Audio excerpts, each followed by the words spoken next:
Welcome to Tucker Carlson Today. For months now, you have heard from members of the Democratic Party and useful idiots in the Republican Party. We really need to get to the bottom of what happened on January 6th at the U.S. Capitol.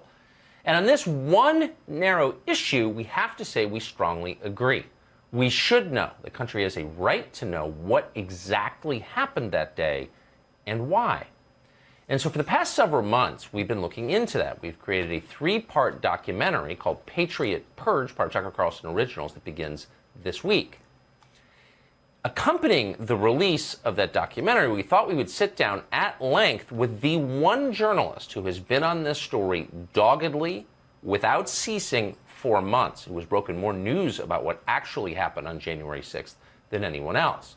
It's a journalist you may not have heard of before this all started. How did she wind up covering this so well? Where's the New York Times? Those are other questions we may not address today, but we want to talk today to Julie Kelly, who has reported on this, as we said, from the very beginning, about what we now know. Julie Kelly, thanks so much for coming on. Thanks for having me. Thank you. And I'm just going to ask you at the outset, how did this fall to you? I don't know. That's a great question. We were kind of regrouping at American Greatness how we were going to cover the Biden presidency, and I was like, oh, maybe I'll just go back to climate change and see what's going to happen in the administration with that.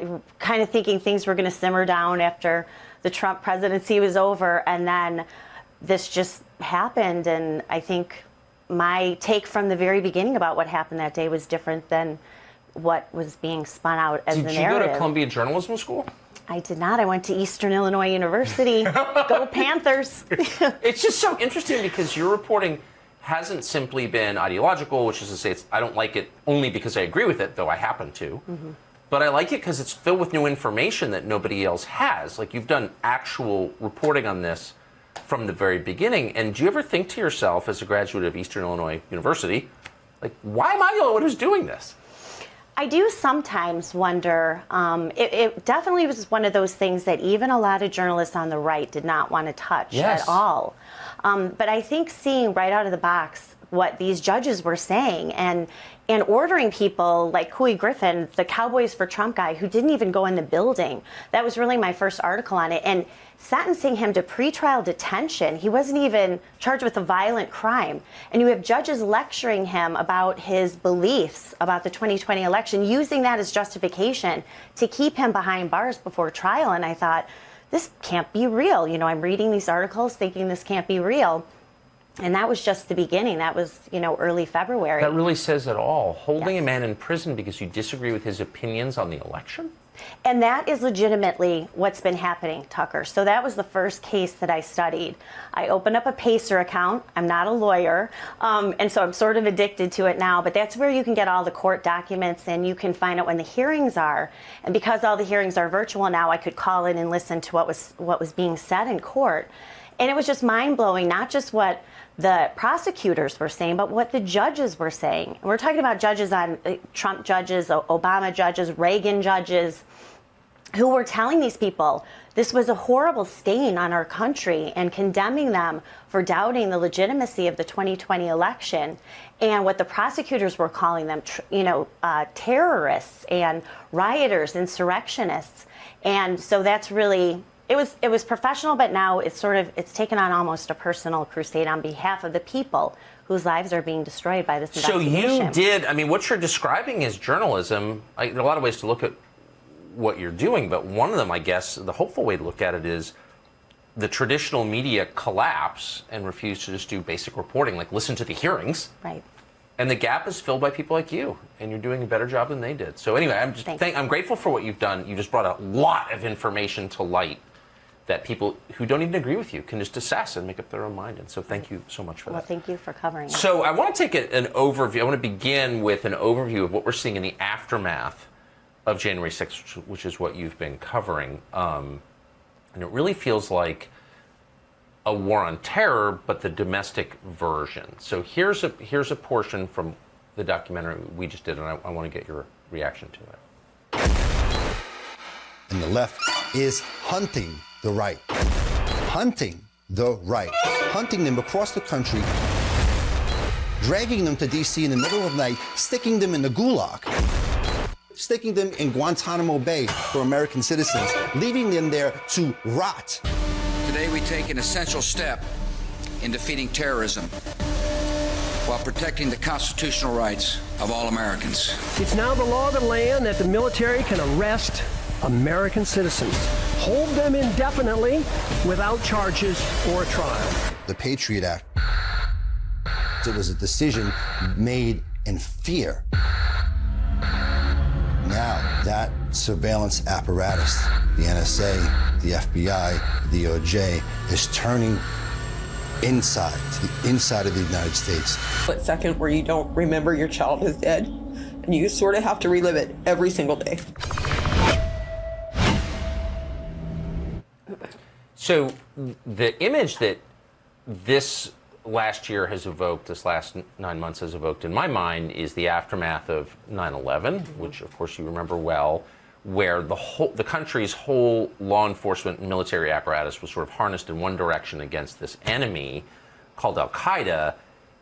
This looks like the mirror image of that, where that same apparatus is being harnessed but against American citizens. Do you think that's an overstatement? No, it is absolutely true. And I'm glad that you mentioned that in the documentary, because people really have to understand that this is a war on terror that the Democrats, the Biden regime, is turning against Americans on the political right. I mean, when you have Chris Wray on March 2nd go to Capitol Hill and call January 6th an act of domestic terror, that opens up all sorts of opportunities for every federal agency to run with that, which is exactly what they've done. Wait, can I ask you to pause there? So when Chris Wray, the head of the FBI, Yes. uses the phrase terror, Yes. that has like bureaucratic implications. That's not just, I mean, that's not something he said accidentally, No, correct? That's right. He said it by design, because then it gives his imprimatur to what the prosecutors are doing. So we now have more than 650 Americans who have been charged with the Capitol breach probe, as they call it. And so it's okay then for prosecutors, which they have called some of these people terrorists in court. They want to add terrorist enhancements to their sentencing, even for people charged with nonviolent crimes. And so it's not an exaggeration to call this a war on terror against Americans. That's exactly what it is. That's horrifying. Yes, it is. So just to be completely clear, those 650, you said 650 have been charged? Yes. Mm-hmm. Those all pertain directly to the events of January 6th. Now, give us the death toll that day. How many died on January 6th, just to get our baseline facts established, and how did they die? So 4 people died. Ashley Babbitt, as you know, you cover in the documentary. Roseanne Boyland, who it's very likely, Tucker, that Capitol Police and D.C. Police also were responsible for her death as well. So she's a 34-year-old Trump supporter from Georgia. And then 2 other men who suffered heart attacks. And how did she die? Well, what the medical examiner's office said, of course, another hyper-partisan agency out of Washington, D.C., said she died of a meth overdose. But there's plenty of video and eyewitness accounts by people who were there who saw her attacked by police. This is in this lower west terrace of the Capitol building, where they were spraying a very noxious gas on protesters, and she was probably trampled to death too. So there was a lot going on in this tunnel. Police attacking protesters, also pushing them out. And there's video of her laying on the ground. Protesters are trying to help resuscitate her, and the police continue to attack her. She is then dragged back through this tunnel by a police officer, and according to Officer Harry Dunn, one of the U.S. Capitol Police officers, he takes her body into Steny Hoyer's office, where they keep her body until the paramedics arrive. They take her out, and she is pronounced dead at 6:09. So do you think that she died how? What do you... I think she probably died based on what happened in that tunnel. A combination of things. The police who were attacking protesters with this very noxious gas. There's a lot of testimony about that. They were also beating people inside that tunnel, but they were also pushing this mob, and apparently she got trapped underneath of it. And you could hear her friend who's yelling at police, "We need help. She's dead. She's dying. She's dead." And instead of helping her like the police should do, they continued this brawl with protesters. And then I think when they recognized what had happened to her, they dragged her back through the tunnel into the building to, I guess, obscure what happened to her. So there's still a lot to be learned about what happened to her as well. Okay. So that's two. I interrupted you. And then two others died, you said, of heart attacks? Of heart attacks, yes. Okay. So I heard, personally, and I think all who watch television heard, that there were a bunch of people killed by the mob that day. How many were killed by the mob that day? No one. No one one. was killed. No one right. was killed. The only people killed that day were Trump supporters. Okay. Ashley Babbitt, most famously, I think our viewers are familiar with that. I don't think we can overstate, can't say enough that she was an unarmed woman, barely over 5 feet tall, was shot without warning by a cop with a documented history of lunatic, reckless behavior. Right. That's absolutely true. Really an atrocity. Officer Sicknick. So we have a portion of the documentary just for our viewers who are not current on Officer Sicknick. I want to tee this up and then get the view on this. Here it is. January 6th is being used as a pretext to strip millions of Americans, disfavored Americans, of their core constitutional rights and to defame them as domestic terrorists. But what exactly happened on January 6th? How much of what we were told about that day is a lie?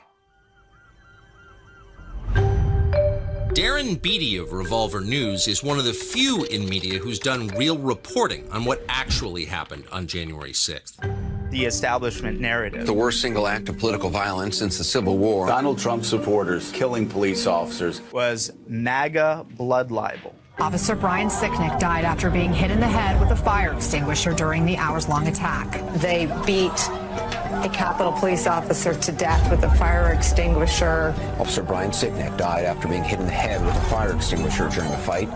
He died at the age of 42 after he was bludgeoned with a fire extinguisher. A rioter hit Officer Sicknick in the head with a fire extinguisher. Hit in the head with a fire extinguisher. Bludgeoned with a fire extinguisher. There's just one problem with this story. It never happened. Officer Sicknick, Yeah. your reporting on this is has no peer in my view. So just give us the Officer Sicknick story. So what happened was the next day, on January 7th, late that evening, the U.S. Capitol Police issue a statement that Brian Sicknick has died in the line of duty, killed in the line of duty by Trump protesters. That was their official release. So that was this the comes first out, release from the Capitol Police. That was the first release on January 7th, that he had died that evening. So he died that evening. Apparently they had this press release ready to go to exploit his untimely death. He did die at the age of 42. Then the next day, so I think part of what they did, they wanted to create this narrative that the Trump insurrectionists had killed a police officer. I also think that they wanted to bury what had happened to Ashley Babbitt, because what really infuriated the crowd that day, Tucker, aside from being attacked by police, as you show in the documentary, is word spread that police had shot and killed a female Trump supporter. So I think this was also part of obscuring that. The next day, January 8th, the New York Times publishes a report based on two anonymous sources that Brian Sicknick was bludgeoned to death by a fire extinguisher.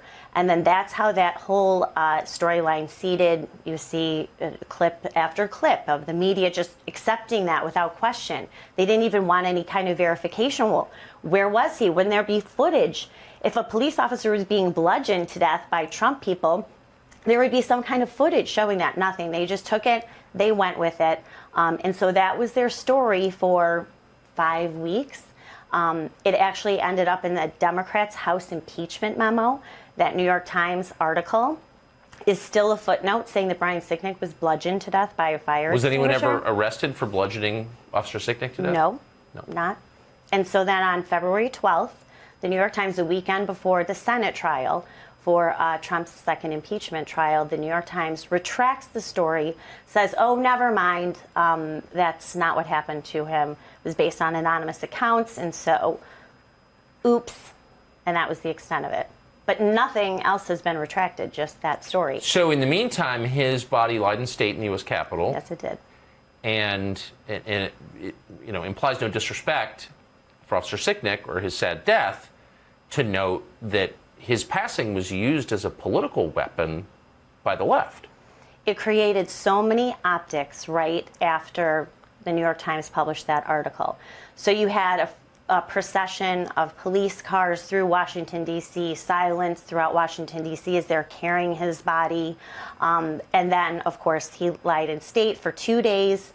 He was eulogized by Nancy Pelosi and Chuck Schumer. Joe Biden and Jill Biden showed up to give their respects. You could see Joe Biden walking away, shaking his head.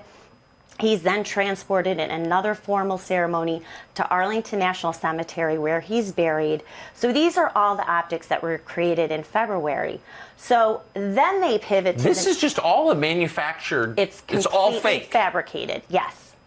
And I'm sorry, I were all interrupted you. It's just hard to digest this. No, it really is. I mean, think of the people who are ceremonial, who lie in state in the rotunda. I mean, they're ex-presidents, and not saying that, Brian Sicknick's life obviously is important, and it's tragic that he died that young. But the Democrats exploited his death in the most grotesque way, using him and his family to create these optics that the Trump people, Trump supporters, had killed this man in the line of duty. And so that was, you're standing there with the President of the United States. Republicans, every leader, Republican and Democratic lawmaker were there for 2 days to pay their respects. And what happens? They retract the story. The next week, this happens the first weekend of February. 5 days later, the New York Times comes out and says, oh, never mind, that's not exactly what happened to him. So then what happens to him next? He dies from an allergic reaction to chemical spray. That was the next narrative that they go into. And that turned out to not be true either. Didn't stop, though, two men, Julian Cater and George Tanios, from being arrested in middle of March, charged with assaulting Officer Sicknick with chemical spray. Julian Cater still is in jail awaiting trial that won't start until next year. George Tanios has been released, but they are now the scapegoats to keeping alive the story that the lie that Brian Sicknick was killed by Trump supporters on January 6th. Every time I talk to you, I get upset. No, you just have to. Because you've kept track of all the information systematically, as a journalist should. Yeah. And I'm grateful that you have. Thank you. So how did he die? So the D.C. Medical Examiner's Office came out in April, said that he died of natural causes, that he had a stroke caused by blood clots. And so they had to, this was far past the time when normal autopsy results would be released, so they delayed it as much as they possibly could. And so he died of natural causes. Now, they released the report, but the D.C. Medical Examiner gives an interview to the Washington Post saying, well, here's the official report, but we still believe that the events of that day somehow contributed to the stress on Brian Sicknick, and he had the stroke accordingly. So the lie continued. The Capitol Police, to this day, still insist that Brian Sicknick was killed in the line of duty, to this day. So does Joe Biden. He just said it in a White House Rose Garden ceremony a few months ago, in honor of the police who were killed that day, meaning Brian Sicknick. As you noted, a lot of Republicans went along with this charade, this manufactured lie designed to change the country undemocratically. The ones who went along with it, and there were so many, do you think they understood that they were participating in a charade? I think some of them do. How did the term insurrection begin that afternoon as the events were happening? You saw Democratic lawmakers start tweeting out that this was an insurrection, that this was an armed insurrection, which, of course, we also know is not true. There were no firearms recovered in the Capitol that day. The only person who used a firearm that day was Lieutenant Michael Byrd, who shot and killed Ashley Babbitt. George W. Bush, in a statement released about 6 o'clock on January 6th, the top headline says, George W. Bush's comment on the insurrection at the Capitol. So this doesn't just happen. I mean, you know this. No. Well, but I think in the case of George W. Bush, stupid, old, bitter. Right. But there are a lot of much more his vice president's daughter now serves in the Congress from Wyoming. Right. And she's not stupid, I can tell you, since I know her well. Right. She's smart. And she's gone along with every lie. Why is that? Why would Liz Cheney go abet these lies, do you think? Do you have a good guess? I think in her case, and almost the Bushes too, they're trying to refurbish their image. I mean, these are the same people who called the Cheneys war criminals for the better part of 2 decades. So now she's kind of refurbishing the family image and going along with the left, hoping that they will accept her, which of course they have. She's the conscience now of the Republican Party, apparently, because she's going along with this insurrection lie. But what she's doing is so dangerous and reckless, because what they don't know, Tucker, is how this is destroying the lives of so many people caught up in their little political games that they are conducting, at risk of what's happening, not just to the people, but to all of us. If they could round up every single American who voted for Donald Trump, that is exactly what they would do. And so this is the punishment by proxy, the people who are caught up in this investigation, vilified in the media, et cetera, and people like Liz Cheney and George W. Bush, Mitt Romney, all of them going along with it. Really shameful. One of the characterizations you heard immediately, along with insurrection, I watched this stuff unfold. I had a child who was in the building. I saw as much as anybody else who was following this saw, and I hated some of it. I had breaking windows. I hate breaking windows, no matter who does it, period. I don't like vandalism. But it was not an insurrection. It was so clearly a weird thing to say. My first thought was, it wasn't an insurrection. It was like pissed off voters. It was exactly what it looked like, right? Or seemed to be. They called it an insurrection. They also called it racist, which I also found confusing. From the very first moments, they were saying that this was a white supremacist insurrection. A sincere question to you, has there ever been any evidence that surfaced in the subsequent months that there was racial animus at the heart of any of this? No, absolutely none. And I will tell you, Tucker, of all the documents that I've looked at, all the posts that say social media posts or texts between people who have been charged, I see no racial slurs. You have one person, Tim Hale Cusinelli, who is the face of white supremacists. They took some memes off of his phone, some photographs. They were offensive. They were things that you would off of his cell phone. So they took memes that he had posted, that he had on his own phone. Not that so did they read his diary too? Did he have unapproved thoughts there? Well, they did interview almost 4 dozen of his coworkers to ask them about his views, his political views, and whether they thought he was a white supremacist.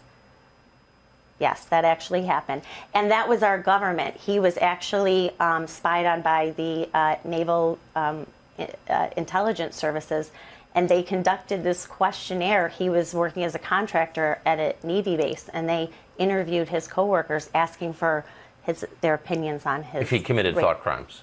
That's exactly, and it's in his charging documents. Where is he now? He's in the D.C. jail. He committed no violent crime, but he basically turned himself in. He was arrested in the middle of January, and he has been behind bars in D.C. Since he was transported there at the beginning of February. Didn't assault a cop, didn't vandalize, didn't break a window, didn't have a weapon, nothing. But he is the face of white supremacy because they interviewed his coworkers. He had some not very nice memes. He dressed up as Hitler a few times, which, okay, is weird, right? But as far as we know, not a crime. And so he is the face of white supremacy, and he's been incarcerated ever since. In the D.C., those of us from D.C. can attest that's probably the worst place you could be held in the United States. That's right. That's the intention. So we interviewed a guy called Mark Ibrahim, who was a DEA agent, federal officer who's there, didn't break any laws that we're aware of. They threatened to destroy him, too. He makes an appearance in the documentary. Here's what he says. It is a purge aimed at legacy Americans. How are we going to really almost deprogram these people who have signed up for the cult of Trump? One on my team earlier today called de-Baathification. In the first war on terror and invasion of Iraq, the so-called de-Baathification of Iraqi society began. The hunt is on. We occupied their capital. Tonight in Washington, D.C., a green zone perimeter has been established. We hunted down supporters of the former Iraqi. The National Guard scouring for explosives and extremists. We purged their military and their law enforcement agencies and all public supporters of the former regime. Nothing like this has ever taken place on American soil. Until now. Legislators around the country have already begun attempting to weed out extremism. DEA agent Mark Ibrahim was forced from his job and later indicted simply because he was near the Capitol protests on January 6th. Merely for having been there on that day and near the Capitol, Mark lost his job, lost his security clearance. Ibrahim says he went to the Capitol that day because he was invited by an FBI informant, a man he had known in Iraq. Ibrahim says that if the two of them stood outside the building, the FBI informant turned to him and strongly encouraged him to enter the Capitol building. Ibrahim knew that was illegal, so he refused to do it. Mark Ibrahim now faces 15 years in federal prison.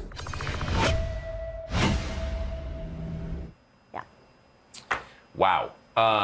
So there you have a man who did nothing wrong that we can tell, and they're threatening to destroy his life. But he is, and I should say, as far as I know, a conservative. So to what extent do you believe, having looked at literally hundreds of these cases, political ideology plays a role in the way justice is meted out? It is the primary reason why prosecutors and judges are going along with this investigation.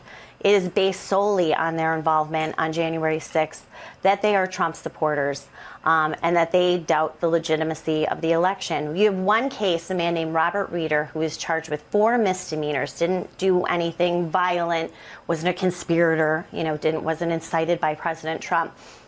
He pleaded guilty to parading in the Capitol.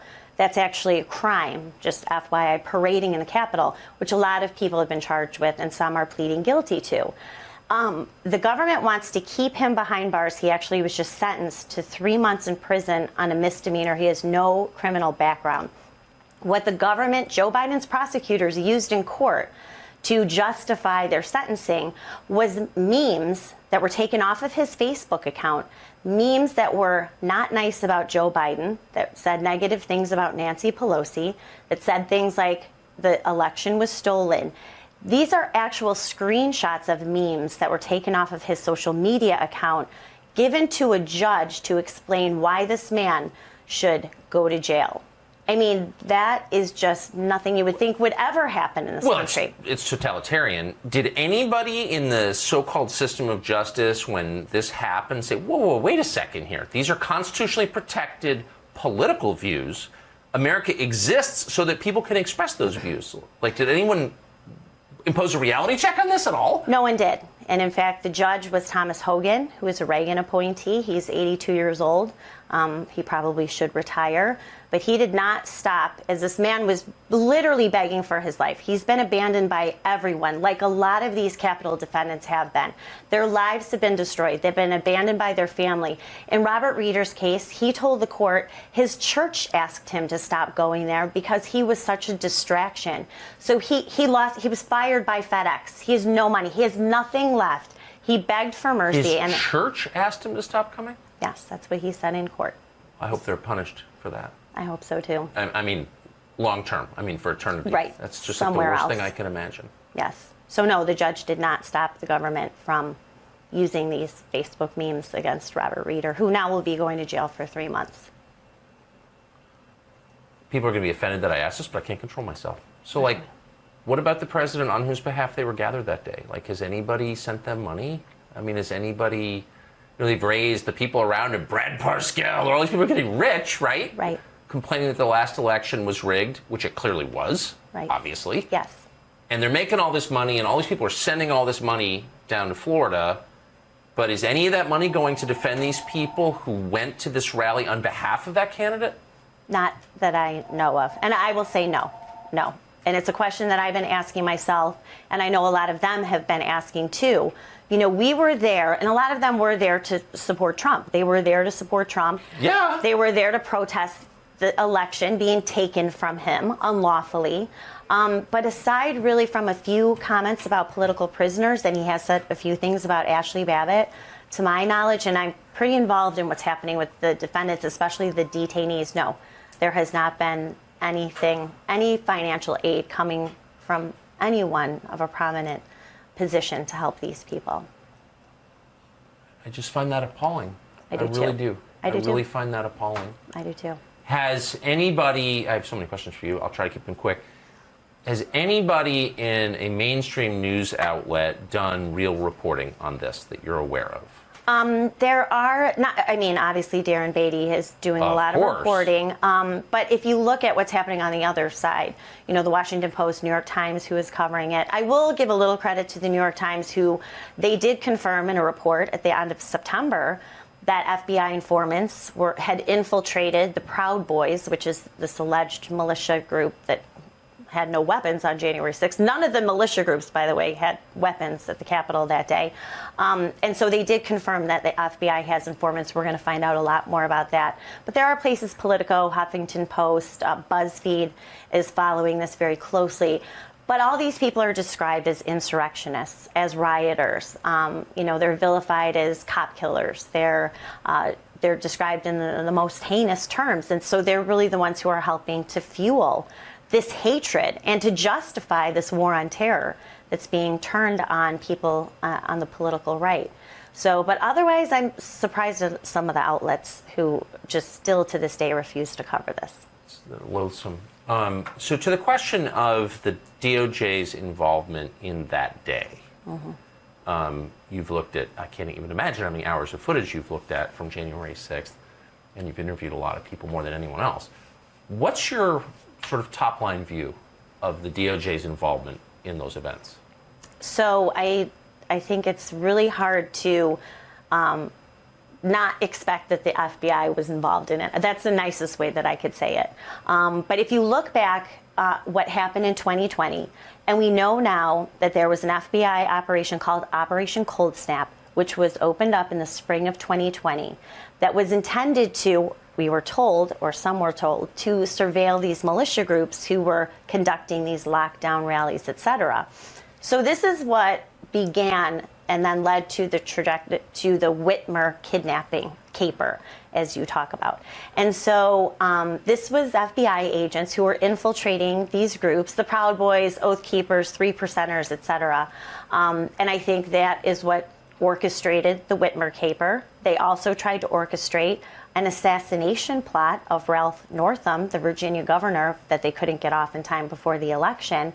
And so this possibly very strongly, I believe, likelihood that this also led to the events of January 6th, that we're going to find out a lot about informants who are not just in the Proud Boys, but in various groups, people who were undercover the night before at pre-rallies on January 5th, and then led to, instigating people, shepherding them, like Ray Epps, leading people to incite them, and then Ray Epps being them. The apparently leader of the Oath Keepers, who's on video repeatedly, we know this thanks to the reporting of yours and of Revolver.News, telling people we're going to go into the Capitol, and everyone around him perceives him to be a federal informant. Right. They start They're screaming, young. Fed. Right. So I want to play a clip from the documentary. We interviewed a bunch of different people, but one of them was someone who was served as in the intelligence apparatus for many years. This is, I think, what we found on the DOJ's involvement that day. Watch. It's no wonder people are taken to the streets, and I support them. Show me where it says that protests are supposed to be polite and peaceful. Peaceful protests. Peaceful protests. Peaceful protesters. Too many see the protests as the problem. No, the problem is what forced your fellow citizens to take to the streets. The media and Democratic Party leaders created the environment that made the January 6th violence all but inevitable. But were there other agitators there that day? Someone who might know is security analyst J. Michael Waller. For years, Waller worked as a professional agitator. And my area of specialization has been political warfare, psychological warfare, and subversion. During the Cold War, I infiltrated Soviet International Front organizations for the purpose of causing provocations that would discredit the Soviets. And so we actually managed to provoke a fight to break out at the World Peace Council conference that the Soviets had been sponsoring in Europe. So we had the headline in the Boston Globe, "Fight breaks out at World Peace Conference." January 6th was a political warfare operation. Having been trained by professional agitators in the past, I saw that this is a coordinated effort, that there are different cadres of agents provocateurs and other troublemakers who had a sort of a military-like precision in what was to become a storming of the Capitol building.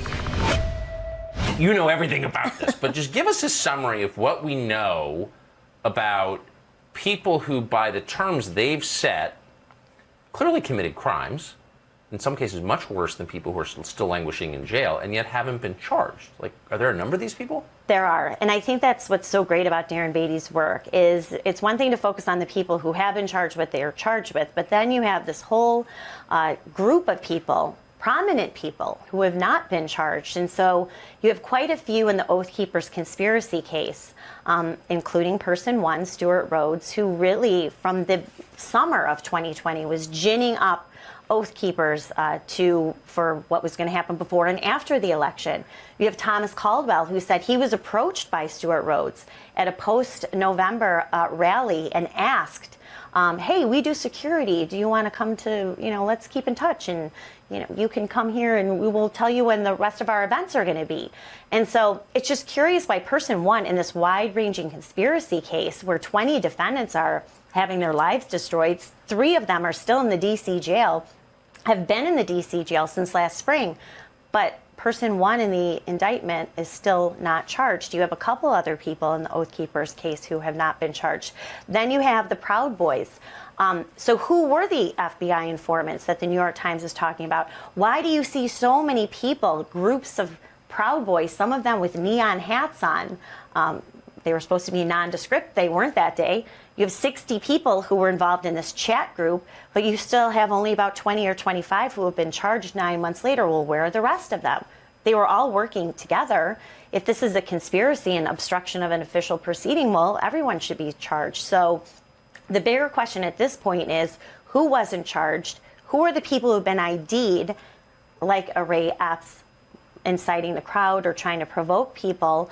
And why are they not charged versus 650 it's a great people question. It's a great question. And just to be clear, we said this before, we're not making a direct allegation. I don't know that Ray Epps works for the feds. But given the tape that we've seen and aired, it's very strange that he hasn't been charged with anything when people who had nothing to do with it are still in jail. Speaking of Ray Epps, there's kind of an amazing piece of tape where he's whispering to somebody else right at the beginning of the fracas. Can you describe that? So who he is talking to, excuse me. Oh, it's all right. He is encouraging Ryan Samsel, who is the first person to breach the Capitol line. So there's the Trump rally that day. While the rally's in progress, and nod or shake your head if I'm getting this wrong, but while Trump is still talking, a group of people break off and move toward the U.S. Capitol, okay? They get there. So there are people there, I think, breaching the Capitol or the front security lines. Anyway, before Trump even stops talking, and it's at that moment, which is the pivotal moment of the day, that you find this guy, Ray Epps, this unindicted Oath Keeper, who's on tape repeatedly to different crowds, encouraging people, let's go break the law, still not indicted, whispering to whom? His name is Ryan Samsel. Ryan Samsel. Now, who's he? He has the red hat on. So he's the one who does the breach. He pushes the police and pushes the barriers over. And is that really is that the first moment when things move into illegal territory? It does, yes. Yep. So, and he has been charged. Okay. But Ray Epps has not. So Ray Epps whispers to him how soon before he breaches the line? Like 2 seconds. 2 seconds before. So Ray Epps is, again, for the 5th time, on video, repeatedly telling people we're going to breach the Capitol. He's there at the moment the Capitol is breached, whispering to the guy who first breaches it, who's been charged, but he has not been charged. That's right. What the hell, Julie Kelly? Well, I mean, that's the question. And that's what Darren Beatty is trying to uncover. We've asked Why Ray he Epps to hasn't. come on the show. Haven't heard from him yet. Has Right. anyone you know spoken to him? Not that I know of, no. Huh. How rich is the FBI's history of setting up crimes? We know that it is. I mean, it's a lengthy history of it. Yes. And you talk about it in the documentary. Yes. So how would we expect that the FBI, knowing as political as it has become, especially the past few years, I mean, go back to Crossfire Hurricane. This is just an extension of that. So you had famously this FBI director is a sort of sinister character, very sinister character, not a stupid character at all, a very smart guy, but I would say a bad guy, called Jim Comey. he leaves, he's replaced by this Chris Wray person, appointed by Trump. Right. And Chris Wray is supposedly a totally straight shooter, and he's going to like get the department on its back, on its ethical bearings, on its moorings. Right. What role? I mean, what do we know about Chris Wray and his role in all this?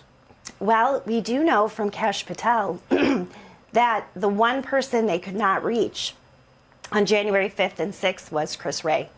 Now, where was he? What was he doing? What do you mean they couldn't reach him?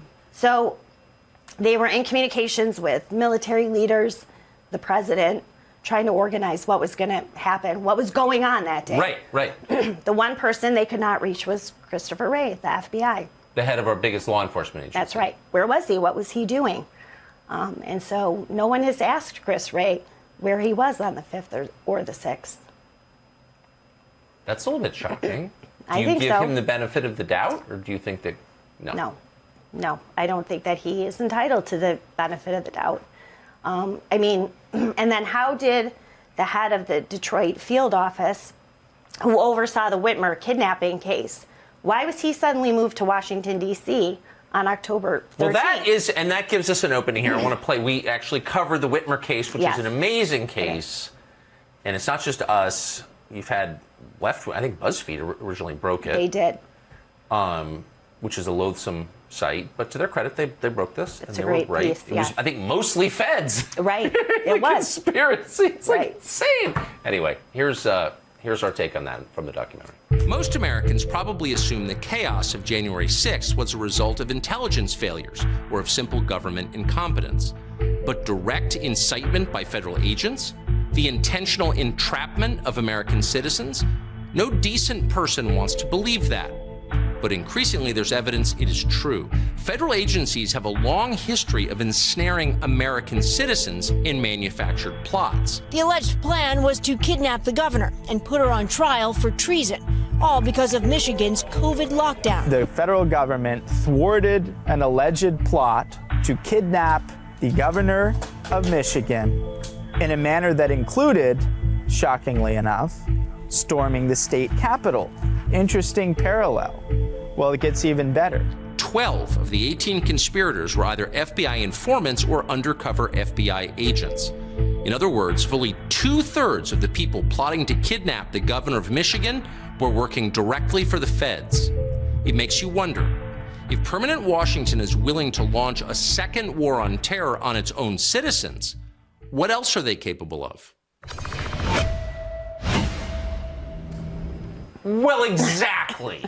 I hate to self-quote, but if they're willing to do that, what else are they capable of? So this seems like a completely within bounds fair question for any American who believes in the American system to demand an answer to. How many lawmakers are demanding that answer that you're aware of? Not many. Not I many. mean, Senator Ron Johnson of Wisconsin has sent several letters, and he's been pretty outspoken about wanting to know more information about what happened. Yeah, how did Ron Johnson get so brave all of a sudden? I don't know. I mean, crisis changes people, and most people get worse, but some people get better, and Ron Johnson is in the latter category. He really is. I mean, he's been really a stand-up guy on this. And then you have a couple of Republican lawmakers, Marjorie Taylor Greene, Paul Gosar, Louis Gohmert. They have been not just wanting answers about January 6th, but also defending this D.C. Gitmo and the people who are, detained there for months. But otherwise, no. Republican lawmakers have been largely silent on this entire issue. What's it been like for you? I mean, since you've been the primary reporter covering this, and I think really shamed the rest of the press by doing so, I mean, have you felt under threat? Do you feel monitored? Is there any indication that your communications have been intercepted by anybody? Right. I get that question a lot. I don't know. I mean, I assume sort of at this point that, we're all on someone's radar screen. But I try not to think about that, because if you do, then it makes you afraid and it makes you weak. And that's so true. You can't think that way. I think that's right. And that's what they want. They want you intimidated out of doing your job. I agree, and I invariably use obscene language in all of my texts just to amuse the people monitoring them. Exactly. I do, right. in the hope that someday they will run in the New York Times. I try to make them amusing. It's going to be in your sentencing memorandum now. Now we know. I want to make sure they're obscene, and they all are. That's right. That's right. So how does this decelerate this new domestic war on terror? I don't see it decelerating at all. I mean, how would it at this point when you have, the government in charge of everyone at the left who controls all the levers of power? It does it. And when you don't have Republicans who are going to stand up against this, our Republican leadership is so weak right now that if they're not going to defend these people now, if they're not going to stand up, I did see a little glimmer of hope when they're fighting back about the FBI surveilling parents at school boards. I think that actually woke up a lot of people. Like, this is real. If we don't go along with what the regime wants, with what the media tells us how to think, how to behave, then we are going to be under surveillance. So we started to see some pushback on that, and now they're kind of backpedaling on what they said about infiltrating or working with the FBI to surveil these parents. But I don't see it decelerating at all. So, I mean, they made a kind of mistake on social class there. So these are like professional moms they're messing with. Right. Okay, you can't do that, actually. Right. And you shouldn't be allowed to, by the way. Right. But a lot of the January 6th defendants are working class people with financial trouble. Yes. They're what we used to call working class whites. Right. And everyone hates them. Yes. Like, period. They're the untouchables. So you can kind of do whatever you want to them, can't you? Well, you can, and I think that is why the DOJ is targeting them, because they don't have means. They can't afford attorneys. I mean, every case is being handled out of D.C. So if they have any hope, they need to find a D.C. criminal defense attorney. Well, they're easily 6 figures just to put on a retainer. So a lot of these people have to have public defenders or court-appointed attorneys. So they have no shot. And you could hear the contempt, not just in the prosecuting documents from this DOJ. You could hear the contempt for these people in court. So when you have judges, they are personally offended that these people came from across the country into their personal fiefdom of Washington, D.C. We had one judge, you came here all the way from Texas? Well, yeah, you came here. It's the nation's capital. Like, why? Yeah, it's my country. It's my country. They talk about the Capitol, the sacred place. It's like a church to them. How dare you? One prosecutor said about Robert Reeder, your mere presence there that day was a desecration of the Capitol, because he talked about everyone who had laid in state and presidents had been there, etc. Your presence was a desecration of the Capitol. Just a truck driver from Maryland. Not an illegal alien, an actual American citizen. Exactly, yes. Yeah, a man who's done nothing trying to raise his family. This is what a federal prosecutor says. And the judges just drip with contempt for these people. And they are gratified at punishing them. You have an Obama judge, I know you talked about her, Tanya Chuckton, who actually is going over what DOJ... She's like actually a lunatic and a hater. You can feel the hatred on that woman. Right, and you could sense this and hear this from a lot of these judges. So what that judge is doing, DOJ, as awful as they are, will come in and say, okay, well, this person's pleading to a misdemeanor. We're going to ask for 30 days, home incarceration or 2 years probation. What she's done in at least 4 cases is overridden what DOJ wants and put these people in prison to send a message, you people are not supposed to be here. What you did supporting this president, defying the election of this president, now you're going to be punished. You're going to go to jail. Tanya Chutkin. Yes. Yeah, and she has the right to do this because she's a judge. Yes, she does. I've noticed in your reporting that some of the prosecutors, not all prosecutors are bad, obviously, but some of the ones whose words you have quoted come off as extremists, like radicals, like wild-eyed religious nuts, scary people. Is that just my take, or what? No, they are scary, radical, left-wing people who are drunk on their own power, because these judges are not holding these prosecutors accountable. Like you just said, no one is saying, hey, wait a second, this is out of line. These judges are going along with every continuance, everything that they present in court. It's widely accepted that this is a riot, that these are insurrectionists, that they are terrorists. No one is telling these prosecutors, no, this is out of line. And we're talking about people, this is pretrial detention hearings. These aren't even people who've been convicted of any crime yet. They're just arguing to keep these people behind bars. But with these prosecutors and the head prosecutor, Channing Phillips, who is now in his third gig as the acting D.C. U.S. attorney, he's a radical left-winger too. So they're dropping charges against BLM protesters from, say, Lafayette Square in June of 2020 for committing worse crimes than what happened on January 6th, where they're completely throwing the book at January 6th protesters. One theme that arises again and again in your reporting is how offended they are by the ideas that some of these protesters, now defendants, have, and that they're trying to criminalize certain ideas. Mm-hmm. That's right. Is that, you've noticed this consistently? Consistently, and it is across the board, judges of both political parties who that is exactly what they're doing. Criminalizing thought, criminalizing memes, criminalizing texts between people. They will go through any personal detail from any of these protesters and use this against them. In one case, you have the case of Anna Morgan Lloyd, who is the grandmother from Indiana. So she had this court-appointed attorney, this radical left-winger, Heather Shaner, who gave her a list of books and movies she wanted Anna Morgan Lloyd to read so she could come to terms with her white privilege.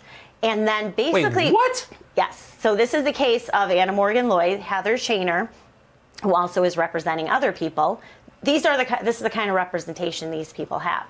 And so gave her a list of books, and Heather Shaner's view is this is a great country, except it was born on genocide and on the backs of slaves. So she's trying to reprogram her Trump clients, give them books and movies to read so they can identify and acknowledge their white privilege, that white we're systemically racist. And so this woman goes to court, again, on a misdemeanor pleading, and basically says, I don't realize how bad other people have it. And I talked to, my brother-in-law, son-in-law, he's a Holocaust denier. How can this be? Telling the court, pleasing the court, okay, I'm cleansing myself of wrong thing. Wait, Cambodia 1975 or United States 2021? That's right. What's the difference?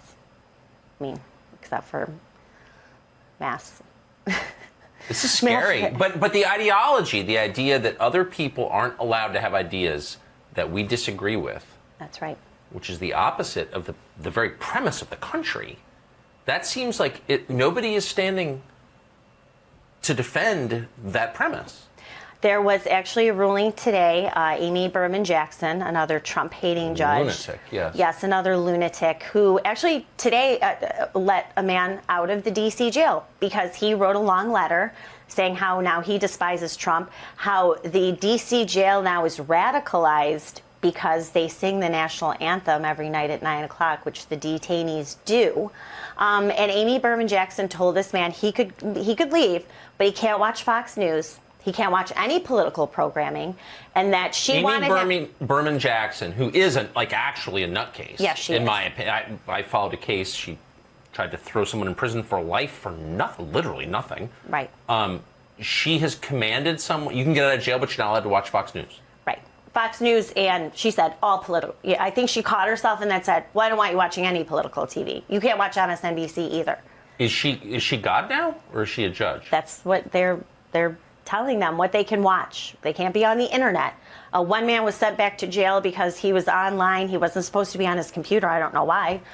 He was watching Mike Lindell's some program that he had, and he was caught by his probation officer, and he was thrown back in jail. And the prosecutor actually used the fact of what he was watching as reason why he was a danger and had to go back to jail. And this is all totally fine with George W. Bush and Liz Cheney and the rest of them. Apparently. This is totally fine. Yes, I would think so.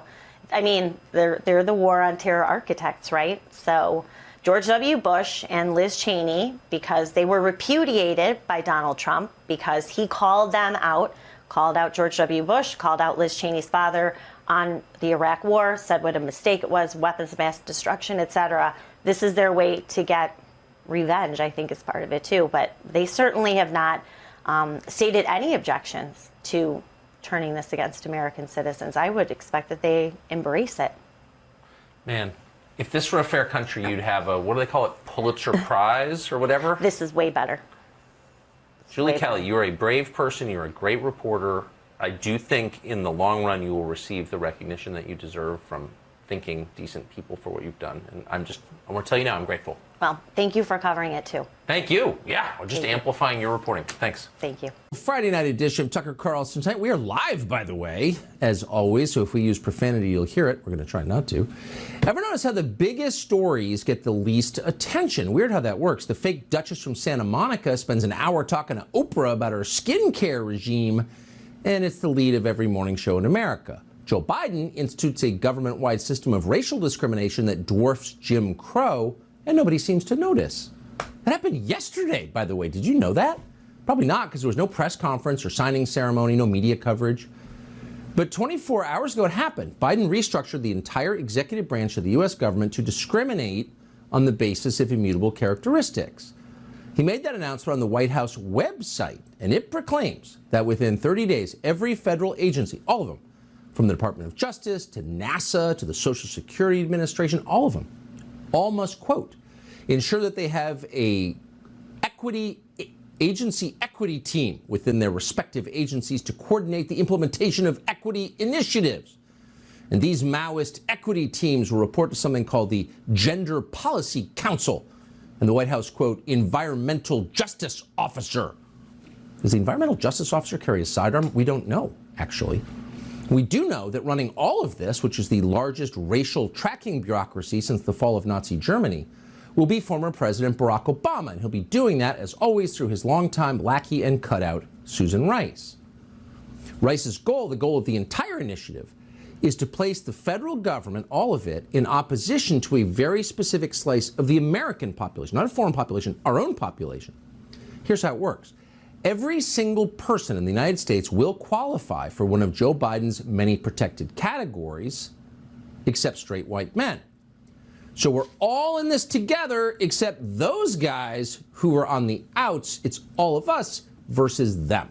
Straight white men, they will not be protected because they are, by virtue of being straight and white and male, the cause of the problem. They're the enemy. So this is a big change. It's got enormous consequences. Among other things, it makes you wonder, why would straight white men continue to pay their taxes? And by the way, what percentage of taxes in the United States are paid by straight white men? That's one statistic you never hear. Why is that? But if you're one of them, you may wonder, wait, I'm working half the year for the government, which takes my money and then uses it to demonize me and disenfranchise me from a government I thought I was an equal owner of. I thought we were all in this together. We're all citizens. But I still have to pay half my income to people who hate me? Why would I do that? It seems masochistic. Well, you do that because you have no choice. The IRS has more guns than you do. It's that simple. Meanwhile, don't expect a government contract or an SBA loan or even decent service from the clerk of the DMV. You're a domestic enemy now. You're an English-speaking version of Vladimir Putin. The equity agenda is your personal sanctions regime. It's amazing if you think about it. And someday we'll all pause long enough to wonder how this could have happened in a country that claims to love the civil rights movement and build monuments to it. But that's in the future. For now, the White House just wants us to shut up and celebrate because henceforth, every official Joe Biden hires will be a first. Not the first in achievement, not the first in the class. No, better than that. Much better. First in appearance. The first person who looks a certain way or sleeps with a certain kind of person. The first in identity. That's what matters. So you can imagine it was with deep and justifiable pride that the administration announced that after a grueling nationwide search, they had finally located a gay White House communications director. Hooray! The news was announced by America's first illiterate White House press secretary. Watch her beam.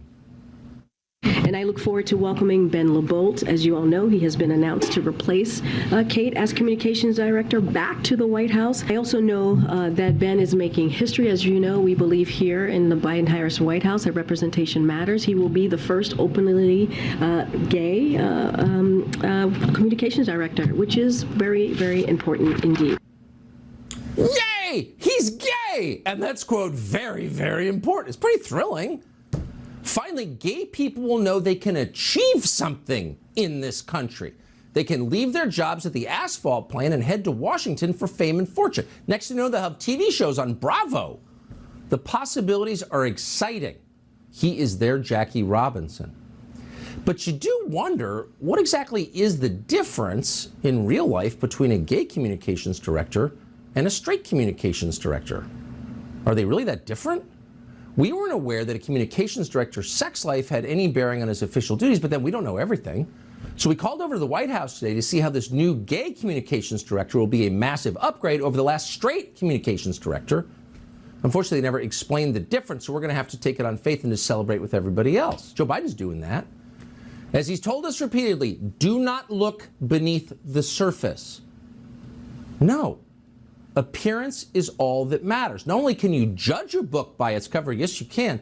From here on out, you're required to judge a book by its cover. Here is the president. This will be the first cabinet ever that is evenly composed of as many women as men in the cabinet. This will be the first cabinet ever with a majority of people of color occupying this cabinet.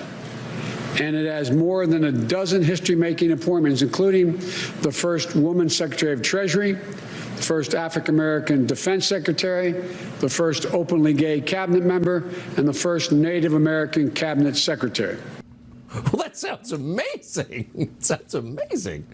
It's like one of those old-time Benetton ads. The question is it a good cabinet? Are they capable? No, that's not even relevant. Lloyd Austin, we should say, the Secretary of Defense, is definitely a first, and we're going to give him credit for that. He is the very first Secretary of Defense to spend millions of dollars shooting down thrift store balloons with missiles. That's never happened, and he did it. He's the first Secretary of Defense to hand the Taliban thousands of armored vehicles, drones, and helicopters to build them their own army for free. Nobody even thought of doing that before Lloyd Austin arrived. And of course, Lloyd Austin is the first defense secretary to wear not simply a surgical mask to protect himself from a flu virus, but also a full plastic face shield, like he was welding. So you can't say Lloyd Austin hasn't broken important glass ceilings. He has. But weirdly, his boss didn't mention any of that.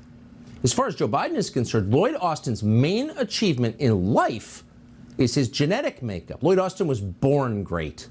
Some people just are. Richard Levine, by contrast, was not born great. Richard Levine was born a white man, which is to say an untouchable, the bottom of the caste system. That is bad. But here's the good news, ladies and gentlemen. With the help of a wig and some falsies, Richard Levine rose above his station. He is now a she, and she is now an admiral. Talk about inspiring. Watch this. I am honored to serve as the first female 4-star officer of the U.S. Public Health Service Commissioned Corps. Now, the great thing about Richard Levine's new identity is that it wipes away, it washes away, not to use theological language, all previous mistakes, otherwise known as sins. Those don't count anymore because Richard Levine is now Rachel Levine. So Richard Levine exposed nursing home residents to COVID in Pennsylvania, got a lot of them killed. He was a senior health official there. He evacuated his own mother from one of those facilities because, yeah, the plebes died, but not my mom. And that seems like a bad thing. But now that he's wearing women's clothes, it's totally forgiven. That never happened. To mention it is dead naming him. That was his old identity. Come on now, you transphobic creep. The whole federal government operates that way. Doesn't matter how bad you are, as long as you can claim to be a first. Pete Buttigieg is supposedly the first gay cabinet secretary. Now, is he actually gay? He was dating women not that long ago. Shut up! He is now. And because he is, the fact that his tenure has been a disaster for the country, irrelevant. That mushroom cloud over Ohio, it never happened. He's a first. Watch. I think we have more LGBTQ plus people than any administration or every administration combined. From day one, this has been the most pro-equality administration in history, led by guys like Pete Buttigieg. Secretary Buttigieg, who needs no introduction, is doing an outstanding job of rebuilding America, and I mean that in a literal sense, and not just in terms of what he's doing in transportation, but he's helping rebuild pride in America. I don't know how to pronounce the guy's last name. Excuse me. Look, he's gay. Okay, super gay. So shut up. Again, is he actually gay? Shut up, he's gay. no one has benefited more from these new standards, these very inflexible genetics-based standards, more than Kamala, whatever you're calling her, the vice president. Now, she hasn't, strictly speaking, been a success. She was supposed to keep the peace in Ukraine. That resulted in a war. She's supposed to secure the border. 7 million illegals later, you can't say she actually did a good job. She was supposed to get Joe Biden's voting rights bill passed in Congress. She hasn't actually done a lot by traditional standards, but she's a first, and that means we are forever grateful for her. And actually, we're not mocking, because if she wasn't on the scene, we'd never hear things like this. We will maintain the perspective that we have in terms of what should be the relationship between China and the United States. That is not going to change, but surely and certainly that balloon was not helpful, which is why we shot it down. Did you hear that? First of all, is anyone at home keeping track of the use of the phrase "in terms of"? Which doesn't actually mean anything. It's filler in a sentence that dumb people use to appear like they know what they're talking about, or more precisely, to give them time to think through what they're saying as they're saying it.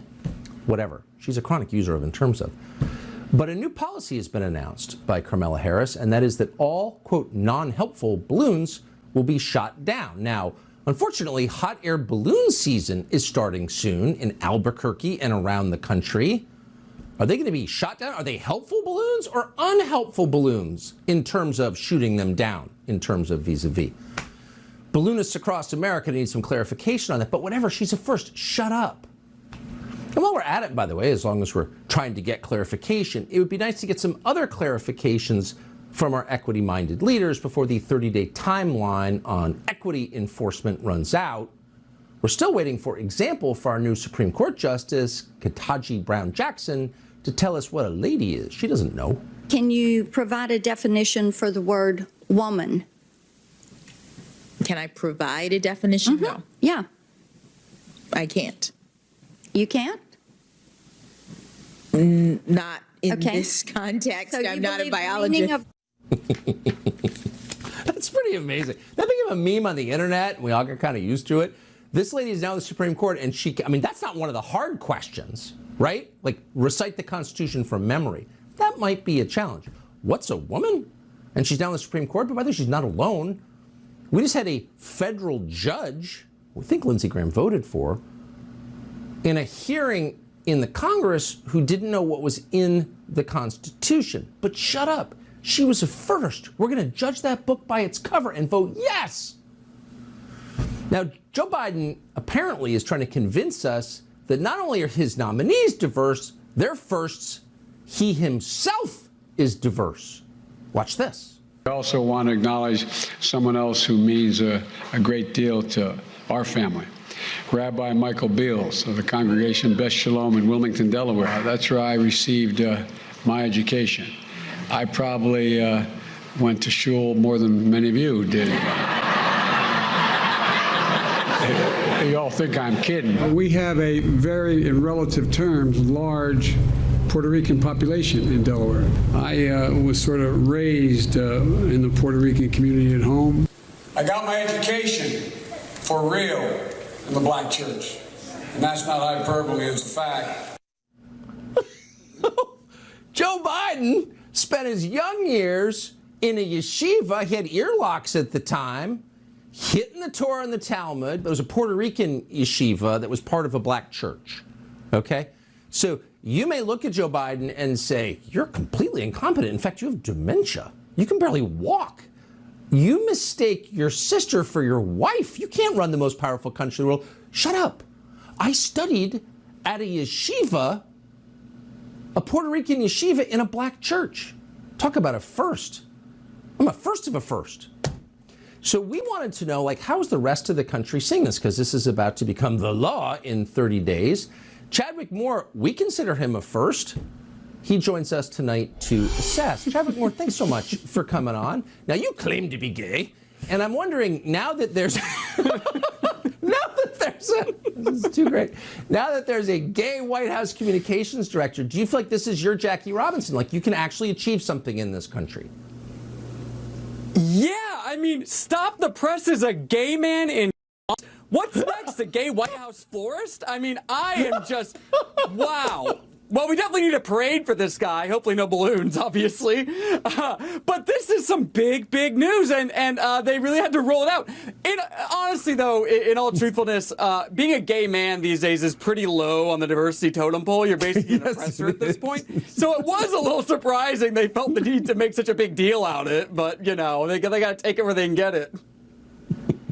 Okay, that was just too funny. That's just too funny. I just can't even deal with it. I mean, it's all a cover for mediocrity. I mean, maybe this guy will be great. I don't know. And, you know, who he sleeps with does seem kind of irrelevant to the job, no? Yeah, of course. And, you know, okay, another thing, just a little history lesson. Joe Biden is a president who talked about racial jungles if we segregated schools. He's also a president that voted against gay marriage. He voted against DOMA. He said that gay people were national security threats. Okay, so, but he's a Democrat. He gets a pass. His administration did say that they were going to make equity their number one priority. This was even before the inauguration.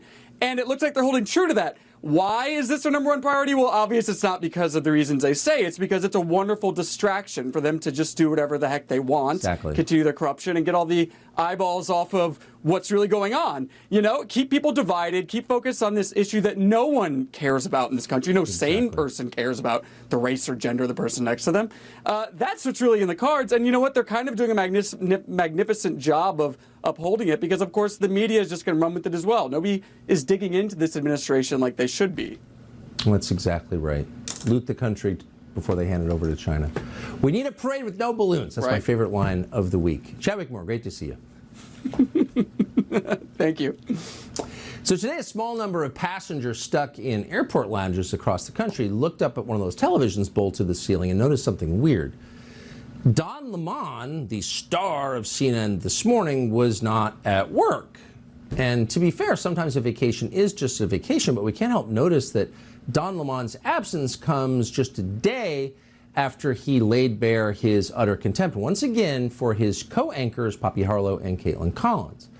Now, the passive-aggressive shtick is pretty fine-tuned and also getting kind of obvious. Lemon pretends to attack Republicans, yesterday it was Nikki Haley, as a way of attacking his co-hosts. He thinks he's getting away with it, but yesterday morning he made his disdain a little too obvious. Watch this. I think it's the wrong road to go down. She says people, you know, politicians or something are not in their prime. Nikki Haley isn't in her prime. Sorry. When a woman is considered to be in her prime in her 20s and 30s and maybe 40s. What are you talking? Wait. That's not according to me. Prime for what? It depends. I mean, it's just like prime. If you look it up, it'll if you Google when is a woman in her prime, it'll say 20s, 30s, and 40s. I don't necessarily. 40s. Oh, I got another. I'm not saying decade. I agree with that. So I think she has to be careful about saying that politicians aren't in their prime. We need to qualify. Are you talking about prime for like childbearing, or are you talking about the messenger? prime I'm for just being saying president? what the facts are. Google it.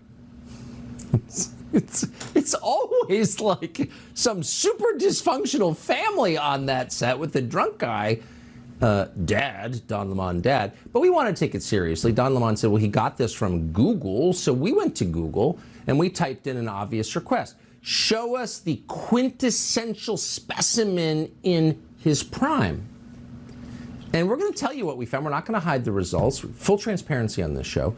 It did not take us long to come across pictures of Don Lemon himself, looking like the international sex symbol he is at the age of 56. Look at this man. Look at those clothes.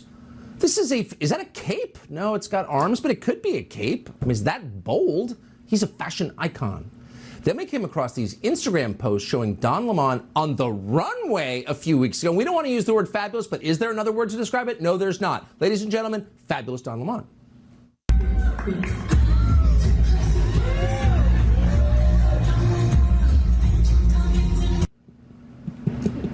It's just so great. And the word sassy comes to mind too. In their prime, Don Lemon is in his prime right now. His lived experience is being too sexy. Was this whole segment a roundabout way for Don Lemon to get everyone to Google pictures of Don Lemon? We can't say. But as you can imagine, the morning meeting today at CNN was awkward. CNN forced Mr. Lemon to zoom in the meeting from Miami, where he has been frolicking shirtless on the beach, looking very much, not coincidentally, like a man in his prime. And his apology, he read what appeared to be a cliche about women he had Googled about 3 minutes before between Bellinis. Here it is, quote, "I believe that women of any age can do whatever they set their minds to." And you can just imagine in your mind the ladies of The View holding him at gunpoint. Say it, Don, say it! At any age, an 80-year-old can give birth!